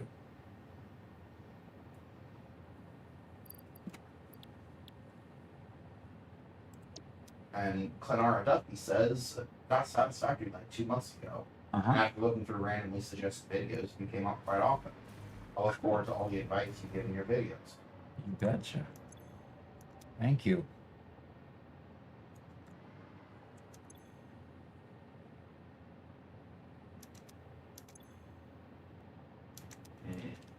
Okay, I can't package dark matter residue. How do I use it up? That is a good question. Because now I can't use the quantum encoder because it output, for this particular process, it outputs dark matter residue to make the superposition oscillators. And since it is full, Yeah, you should just make dark matter crystals and sync them. okay, dark matter crystals. Yep. Dark matter crystals, which are needed for this operation. Okay. So dark matter crystals made in a, how many other? Cornman says, Garrett, do you want to trade? I'll come read chat and you can make copies. And I have to say, Cornman, I know how to do my job. I don't know how to do your job. Okay, dark matter crystals. I need diamonds. I need diamonds. Now I gotta bring another line in here. The I'm whining. Can I whine some more? Community of Gaming says, hello everyone. How are you guys? We're doing great. But Doc's whining.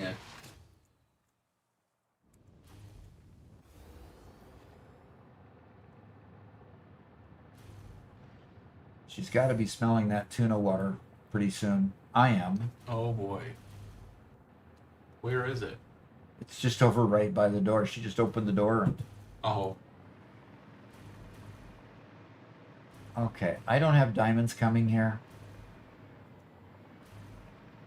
I got dark matter crystals coming on 2 different trains, but no diamonds. Yeah, the cat's just meowing, looking around, unable to find it. Come on, use your sniffer. That's what it's there for. Oh, she's... There, she found it. Corman says, ew, tuna water. Oh, but animals love it. Oh, They yeah, love I it. love it. Cats just love it. Yes. Garrett's dog Freya is a bit picky when it comes to food. Sometimes she'll just, for a while, decide she doesn't want her own dog food. And, you know, so every once in a while, it's like, okay, if I'm having a tuna sandwich, I'm going to pour the tuna water onto her food, and then she'll eat her food. You know? Yeah.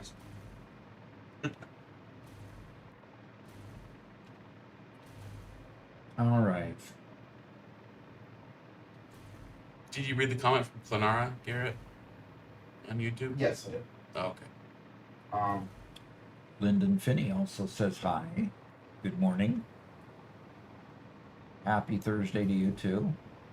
Max Murphy says something I don't understand. Garrett, you are offline Spotify app. What?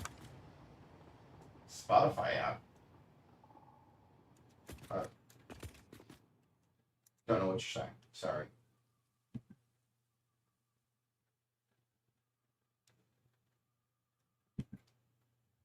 Unless you're talking about like Steam or Discord, at which point I have marked myself as permanently offline on both because I'm antisocial like that. Yes, he's a writer. All writers are antisocial.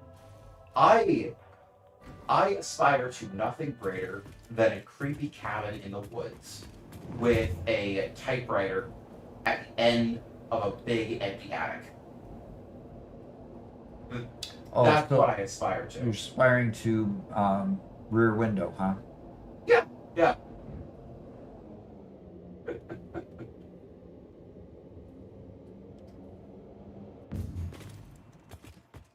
Earth Voice says, is tuna water a resource? Not in the Satisfactory world, no. And Lyndon Finney In the says, real world. Man, this factory is awesome. Especially this room. This room's the best. Yeah, by far the best. And we're heading in a portal over to figure out why I don't have diamonds coming out. If you guys couldn't tell, that was that portal room was designed by Garrett.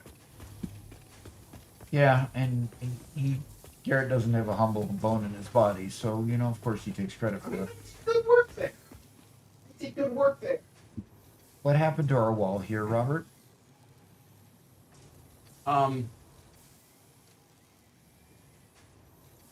We needed access.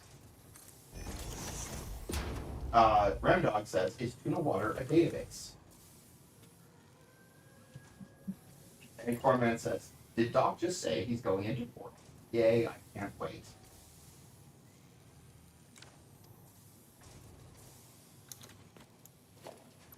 Again, portal's gonna have to be a video rather than a stream.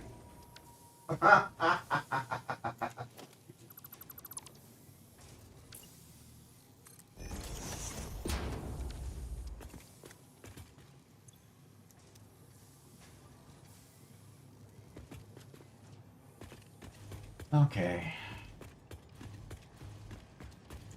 All right. Where are my diamonds? There's diamonds right there. Mark Griffin says, Max Murphy, they're coming to take you away. Coming to take you away. Those little green men in their silvery white coats. They're coming to take you away. That sounds like a song. Well, then how can it sound like a song if you never heard it? Garrett? Come on.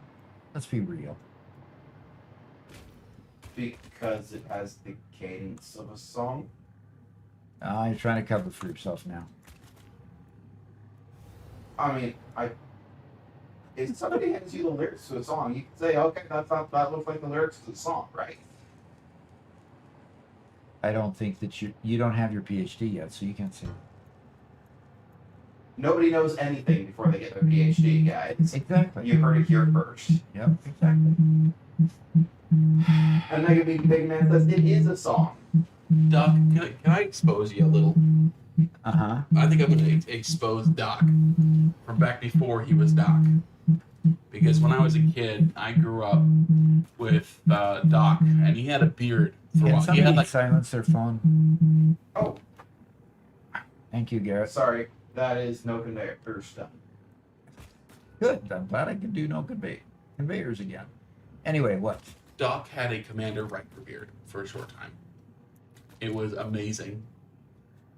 And it was everything you ever wanted in a Commander Riker beard. A nice, big, full beard. At that time, he was going to the community college, okay, for his 2-year degree. And he was, at that time, quite confident in his skills and abilities and knowledge. And he said, I'm just going to college to get the piece of paper. I don't actually need whatever they're trying to teach me. I didn't say that. Yeah, you absolutely did say I didn't that. say that. You absolutely did say that. It was a big thing as a kid. Yep. It was a very big thing. Yep. And then, one fateful magical day, he became a doctor.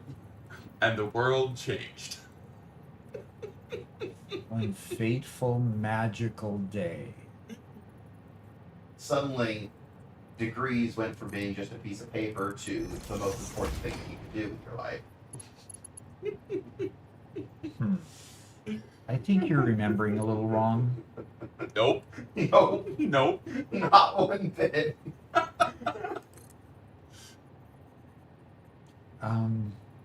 Is there a fire button anywhere here?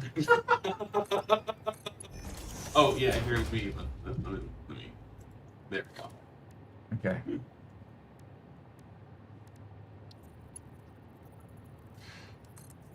Bacon Man says, imagine Doc without his PhD. This would be gaming with Mister.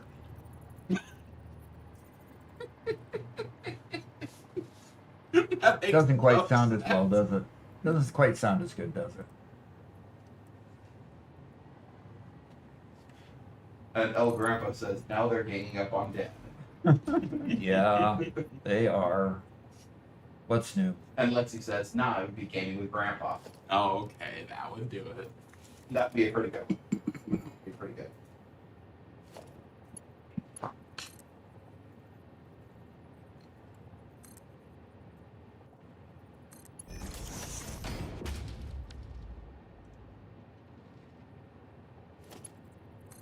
The cool thing was that you did go back to Everett for your community college, right? Yeah. Yeah. Doc and I both graduated from the same community college for our associate's degrees. And El Grandpa says, gaming with Grandpa sounds amazing. Yeah. Yeah. I mean, yeah, it's a pretty decent alternative to gaming with Doc. Yep. I would think so, yes. Hello Three to- Prop says hello. Yep. Sorry, you were just up to that. Yeah, it's all good. Mark Griffin says, Garrett, you can find a PhD paperwork online. All you need to do is choose the names. Yeah. Yeah. But the moment I show up with that, Doc will immediately know that something's up. Definitely. I mean, You just aren't the schooling type. Yeah, and I've tried.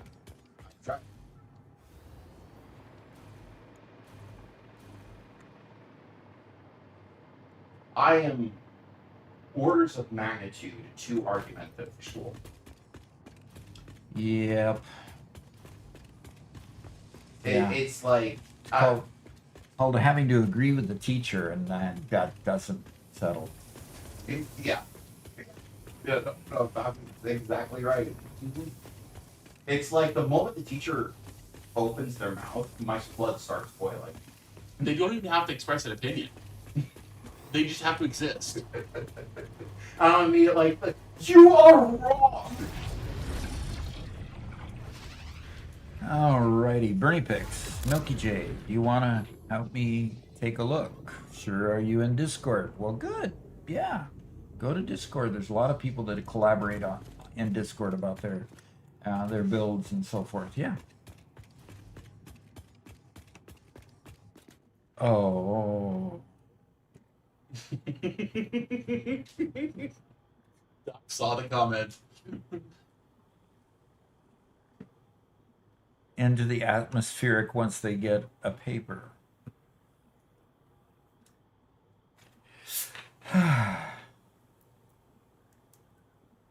Yeah. Gonogram, you weren't such a nice guy.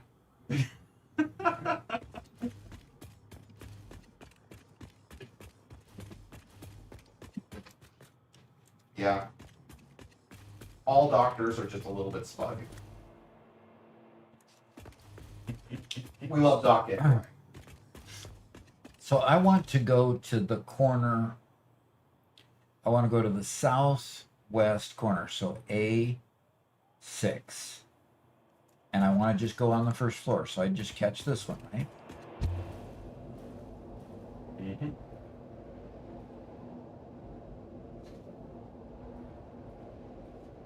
Okay. Oh. Okay, Milky J joined. Good, good. That is a great collaborative place. That's why we created it. It's worked for a lot of people to get that kind of help. Yep. Mega Meaty Bacon Man says, as soon as you become a doctor, your handwriting becomes completely illegible. Boy, all these stereotypes. Okay, I will say that is only for the medical doc. It's a subtype. Doc's handwriting is actually pretty good.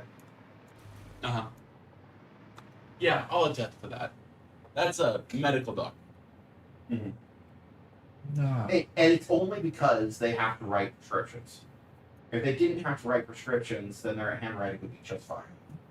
All education does is teach you how to complete tasks, whereas employers see that you're willing to put in the time and effort to accomplish the job. Yeah. Yeah. I Well, try not. I'm I don't not- try not to be offended when people start spouting off the things, but I did learn an awful lot during the time I was getting my PhD. There is some useful education there.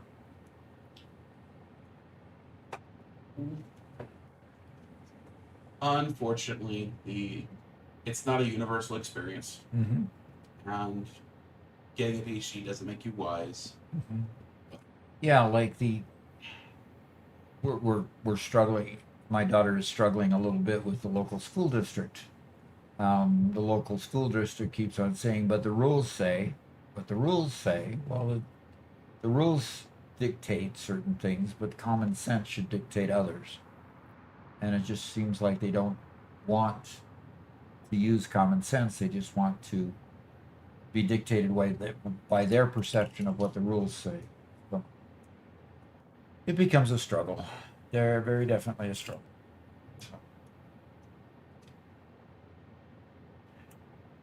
And, having a degree doesn't necessarily make you competent at your job either. The two don't correlate. Being smart being able to pass courses at school doesn't necessarily mean you're going to be good for everything that you do. In other words, all of a sudden, because you have that piece of paper doesn't mean that you're all of a sudden an expert at everything that you want to accomplish.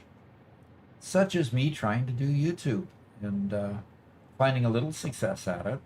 It's been a bit of And- education, hasn't it? Oh yeah, it's a totally different profession, and of course my PhD did not prepare me for media and creating videos and so forth on that. That's been a totally new learning experience. What it did teach me is how to learn and how to figure things out, which in turn has helped me to accomplish things and to be successful. So Tell the story of your oh gosh, what do they call it? Every 2 years you had to go and learn on site for a while. it wasn't every 2 years, it was every 6 months. It was every 6 months. Okay. Yeah. There was one that was more eventful than most. That's a fun story. Yes, the doctors there, and I have a book that he wrote. He passed it out to everybody. It's just a book that he wrote of poems, believe it or not. But this particular doctor, as the head of the class, they team taught 2 doctors to teaching us as doctoral candidates and students. So we went there, and my school was the University of Phoenix, and at that period of time, the University of Phoenix was going through some challenges with people challenging their use of financing, and sometimes they felt that the university was saying that this degree is going to guarantee you certain things afterwards, which no rightful counselor can ever say that this education is going to guarantee certain results after you leave our university or college or whatever. So anyway, they were being sued by groups of people who felt that they were being promised things. Waiting for this goofy train to come in. Longest train I've ever seen. Anyway, and so we went through the day doing our normal curriculum, and then after we came back from lunch or some break, I can't remember exactly which, they came in and with very sad looking faces and told everybody that the school has just lost its accreditation. None of the credits that you've taken thus far in your program, we were like 3rd year already, taken in your program will count for anything. It's I'm sorry to tell you that everything was worthless. And so I took that information, and I immediately opened my laptop and started searching the web for any news that would indicate that that was true. Other people just totally melted down, and some people just were totally disbelieving. And what it was an exercise in cognitive dissonance. The idea that the information you're receiving doesn't match with your current knowledge base or information that you thought you knew. So it played out just as it was with those 3 categories of people. There's my diamonds. Those 3 categories of people being upset or not understanding or wanting to believe or beginning to research to validate or various ways of approaching that issue. So that was a really, really big learning experience. Now, Dr. Vandermark, which is the name of the guy that wrote the poems and was the lead in this class, was just an expert in pulling off this ruse to get us into that emotional state where we had to connect with the way we handled problems and realities. And of course, the whole teaching moment after that was, how do you deal with cognitive dissonance, with information that doesn't match your regular knowledge base? How do you deal with that, and how do you perform or go beyond, continue to work with that kind of a situation? Anyway, really interesting, neat class. That's crazy. Yeah, it was. It really, really was. I think it kind of takes a bit of confidence for them to walk into class and say, oh yes, this class that you just paid for is now worthless. Yeah, exactly. And then trust you guys enough to work your way through and say, oh, no, it's fine. Yeah. Oof. Yeah.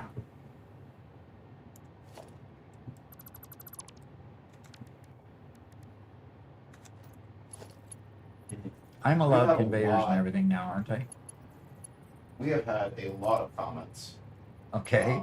Yeah, that during we your haven't been story. able to get to. Um, First off, really quick, El Grandpa says there's a new game on Steam for free called Belts of Iron. Also, main sequence, which you just played, right? Mm-hmm. They're a lot like Satisfactory, one's on a planet, the other's in space. So Belts of Iron might be another one for you to check out. Belts of Iron. Yeah. And it's free today, huh? Free right now anyway on Steam? I have that one written down. Okay. Malcolm made a comment that I'm going to paraphrase a bit. And he basically says that some doctors have a tendency to downplay other people's knowledge and experience because they don't also have a PhD. And that's something that I've also experienced to some degree. Mm-hmm. And it can be really annoying when people use their accomplishments to downplay Mm-hmm. yours. Well, pretty much everybody does that. It's a natural behavior for everybody to do that in some cases. Stick two guys in a room that have never met each other, okay? Two guys in a room, never met each other. What's the first thing they do? One of the first things they do is literally to start spouting off their credentials, saying what their experiences were, saying what they know, what they do. And a lot of times it becomes an exercise in one-upsmanship. Literally trying to make sure that they're the alpha. Power. Yeah, power plays. And it's not. It's just human nature to do that. It's strange I feel it's kind of strange to do that, but I have to say that I've probably been guilty of it before as well, because what guy wants to be lesser than the person you just met? It's kind of a weird behavior, but it happens. I need to know how far this is off. Cornman says, speaking of cognitive dissonance, what do you think about Tylenol causing autism?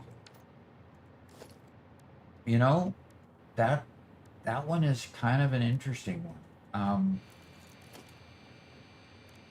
That one's kind of an interesting one to me because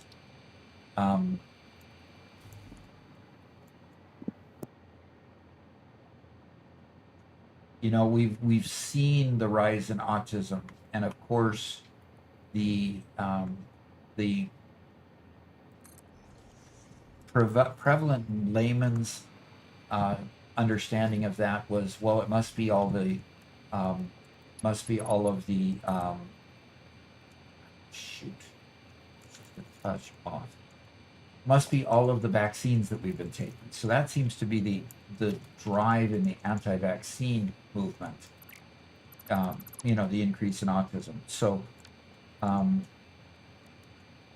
to hear that maybe it's not the vaccines, but the Tylenol that's been pushed for so long, But that's it kind of turns out, interesting. it also turns out that Tylenol has always recommended that pregnant women do not take the medication. That's something that Tylenol's always done, turns out. It's just something that we never really think about because it's so ubiquitous.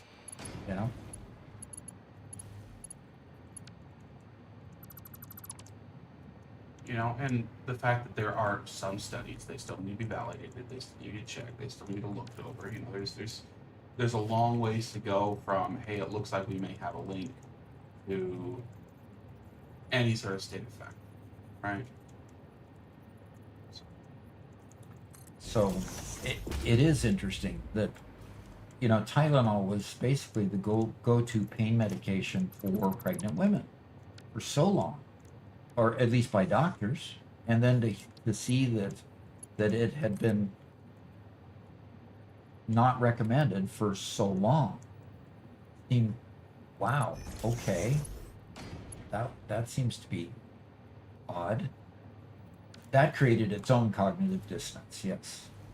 literally, because, wow, okay. Tylenol was supposed to be the safe drug. Now, you understand that any kid who decides that they're going to overdose and go to the medicine cabinet and tries to overdose on Tylenol, the first thing they're concerned about is potential kidney damage. And so we've known the kidney damage connection for a long, long time. The fact that a pregnant woman could basically transmit that kidney damage to an infant is the connection that was new to me.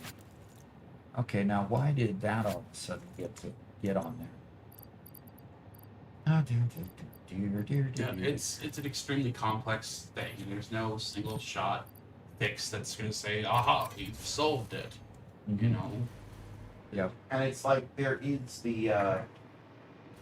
is always the village idiot that What? was always around in it's just kind of a thing. Okay, we got the village idiot brought into this discussion. Now Well, we're to I'm just pointing out that autism may have been more common in like medieval times than what we generally think, and that could have just been the village idiot. We don't know how often villages had their own idiot. Well, an idiot, by medical definition, is just somebody who has a lack of intelligence. Okay, so we're yeah. using the term in a more of a medical term there. Yeah. I hope anyway. Well, I don't expect medieval people to be particularly medically rigorous. I'm just using the term as it has been in the past, as it's been used in the past. And it's just like this phenomenon of the village idiot could have just been people with autism. Yeah. It's too big of a field for any of us to fully say in one opinion. It's one of those. I kind of wish it wasn't talked about in a press conference, because I know people are going to hate it or love it just because of the person who presented it. But I also know that It might have been better if it had just been RFK. Could have been, but don't want to get into the political side of it. There's definitely, I think the observation of cognitive dissonance is very big, because you'll have people who strongly dislike the messenger, who will go against him, or strongly love the messenger, who will immediately agree with them. And a lot of times you'll see opinions flip on a dime because they like or hate the messenger. Yeah. Well, yeah, and you see the women that are taking a bunch of Tylenol, pregnant women who are taking a bunch of Tylenol just to spite Trump. Well, let's hope let's hope that that's not the case. There have already been confirmed deaths because of it. Deaths? Deaths. What? From overdose. So Okay. there has also been a very big set of engagement-based posts on it as well. So who knows? Yeah. So yeah. So yeah, that's going to be an interesting thing as we follow, and somebody tries to validate or invalidate that research.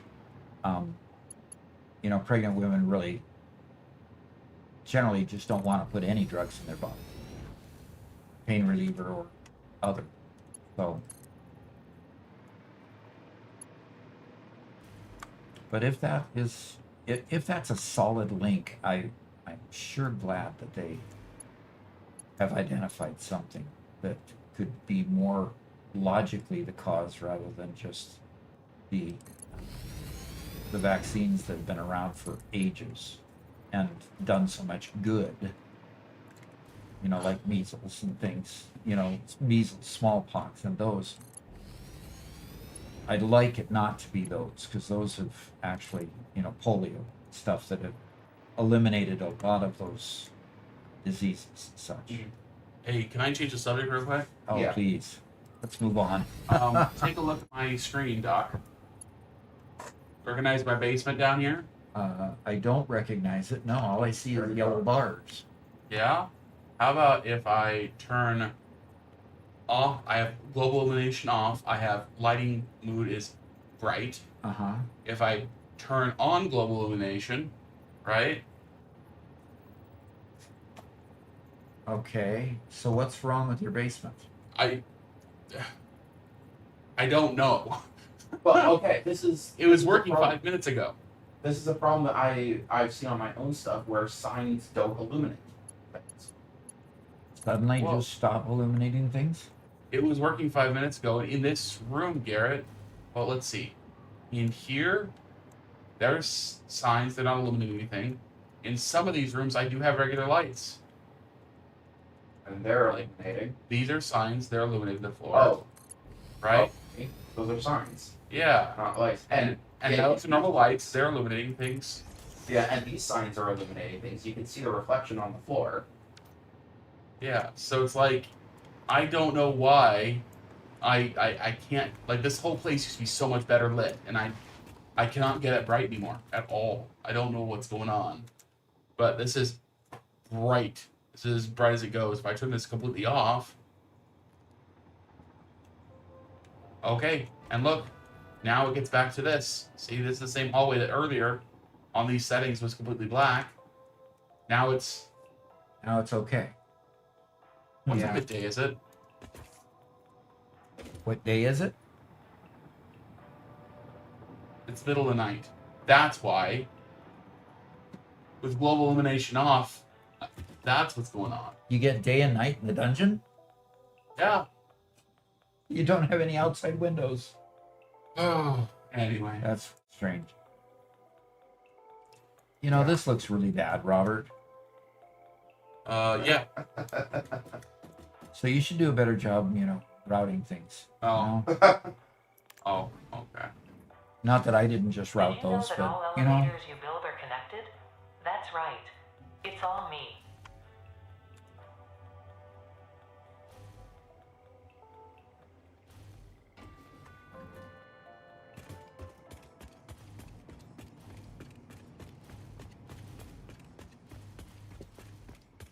Lexi says a Dutch comedian made a joke about going on a date with a guy, and after a fun date, she got a text that he didn't feel it because she had a school teacher vibe.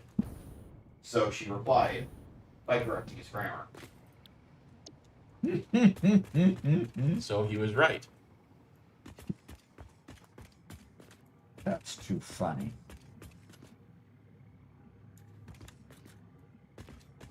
Okay. Yeah.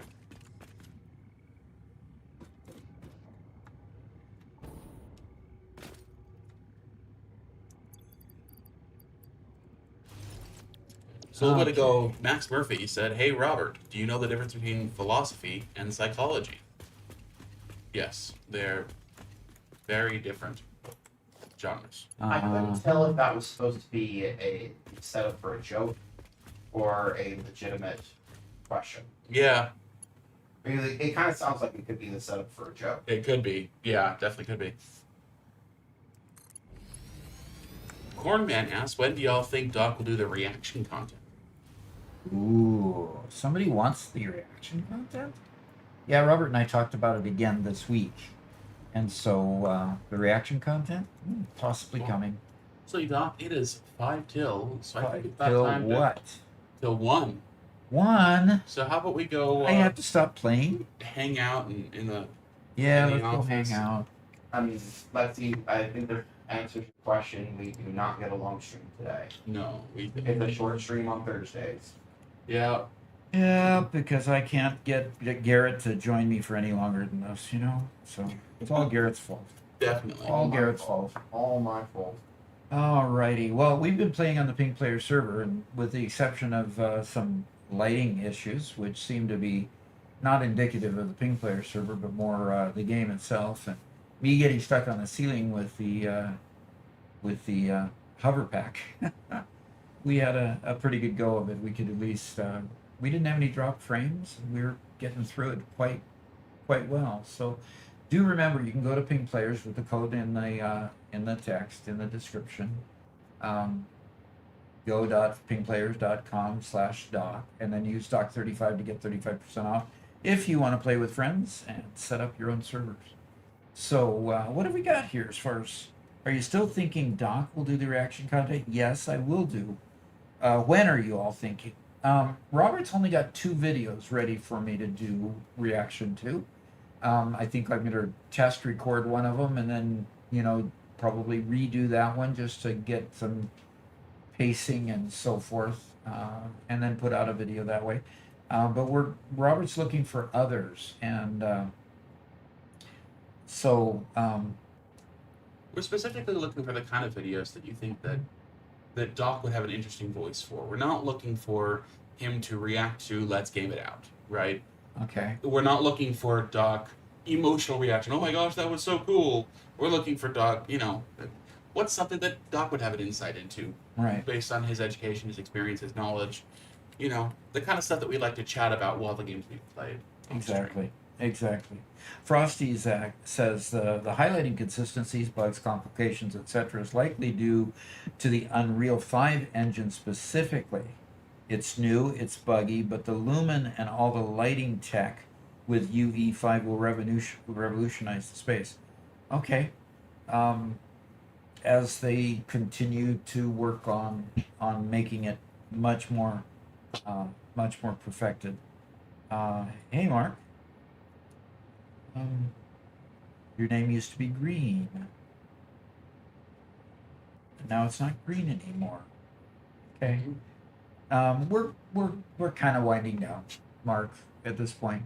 So, perfect. Doc, okay, we've got okay, perfect. Doc reaction videos would be Star Trek Deep Space Nine videos.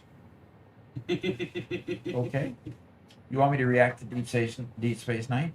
One thing that our group out here could help with is what videos would you like me to put in those reaction videos? Yeah. Send the links to Robert and let's review those and see. Robert's going to kind of pre-clear them, and I'm not going to watch them. Robert will watch them because he wants me to be able to be authentic when I watch it in the way I react and what I react to.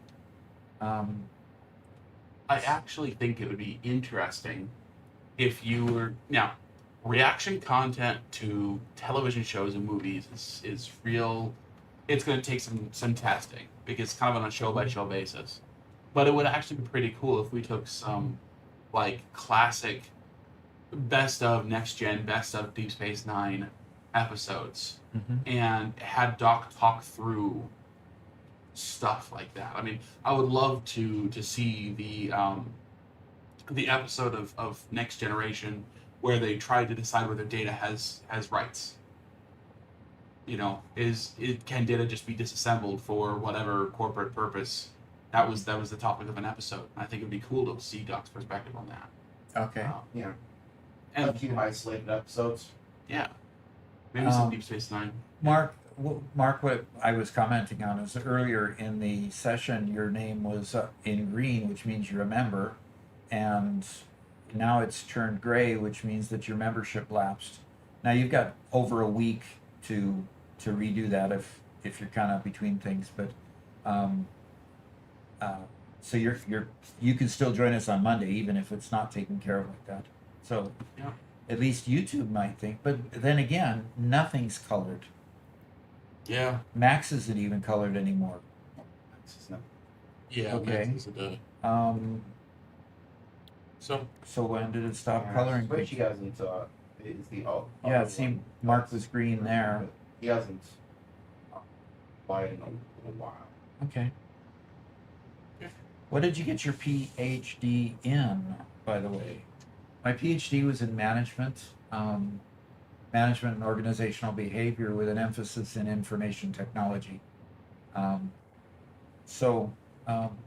Basically, I didn't get to use it much, but no, it was not in engineering.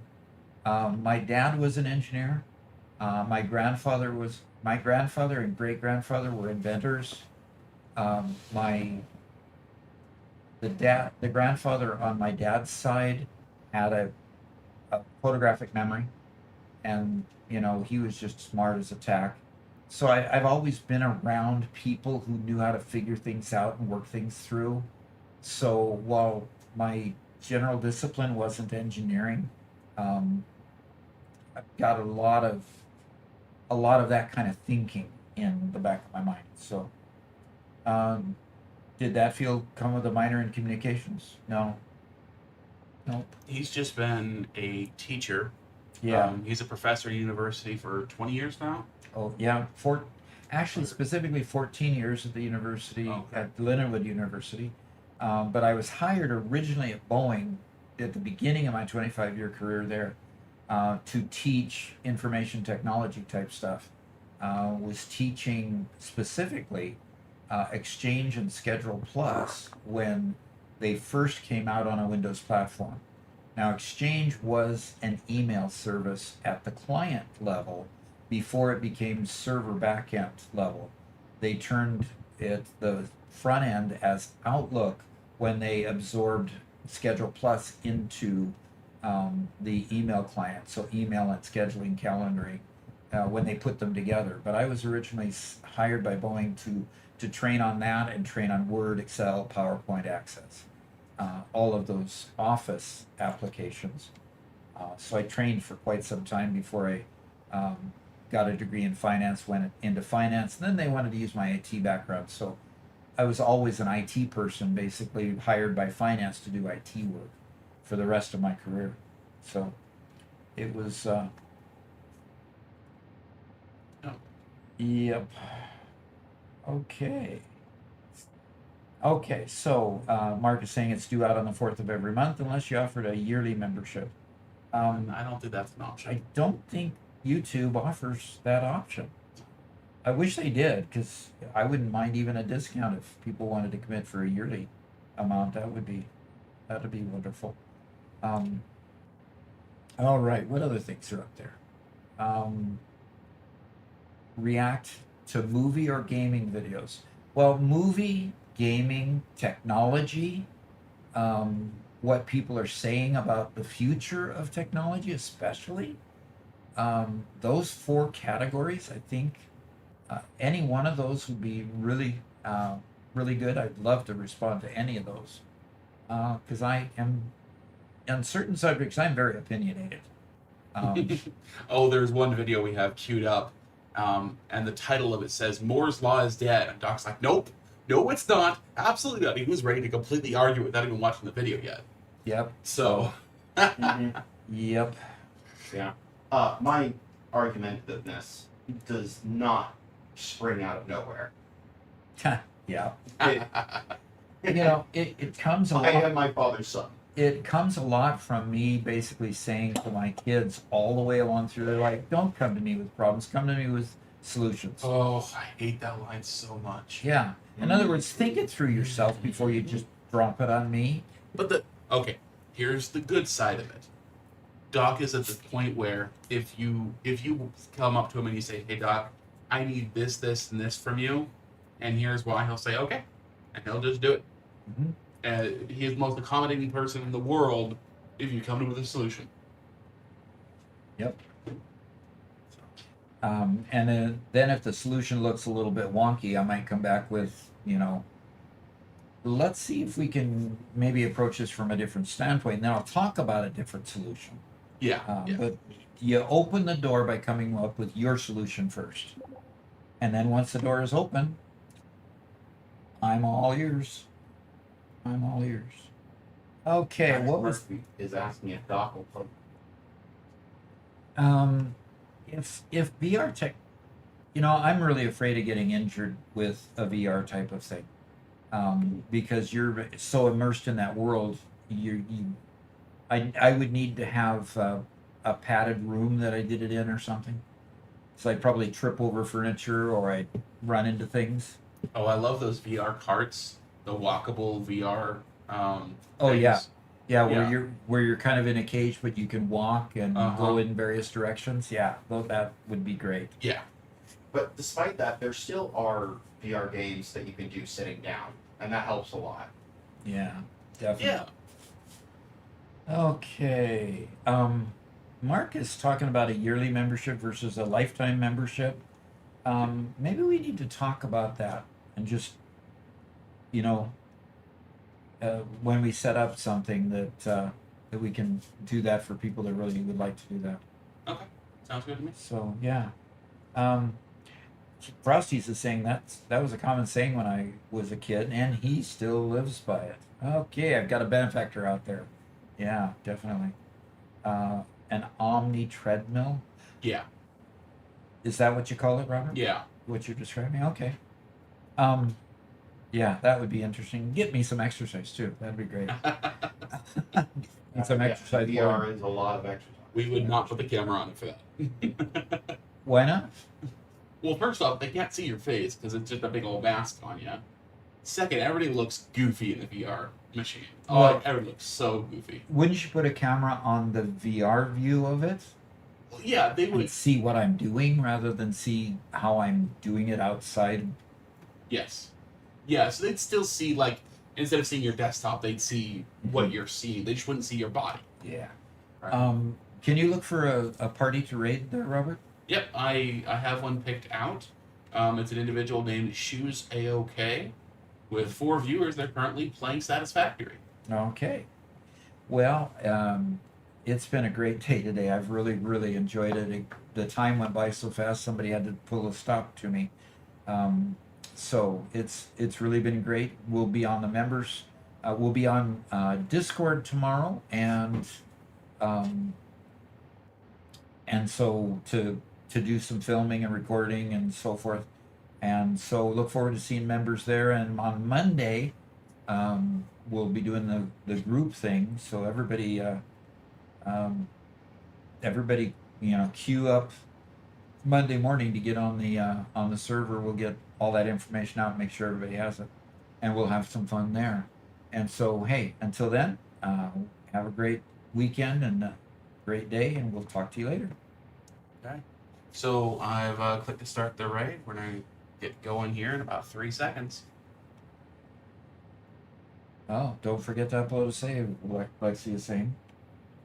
Everybody on Twitch, we sent you over, and everybody on YouTube, let's get you the link. If you guys would like to join as well over on Twitch and want Shoes AOK.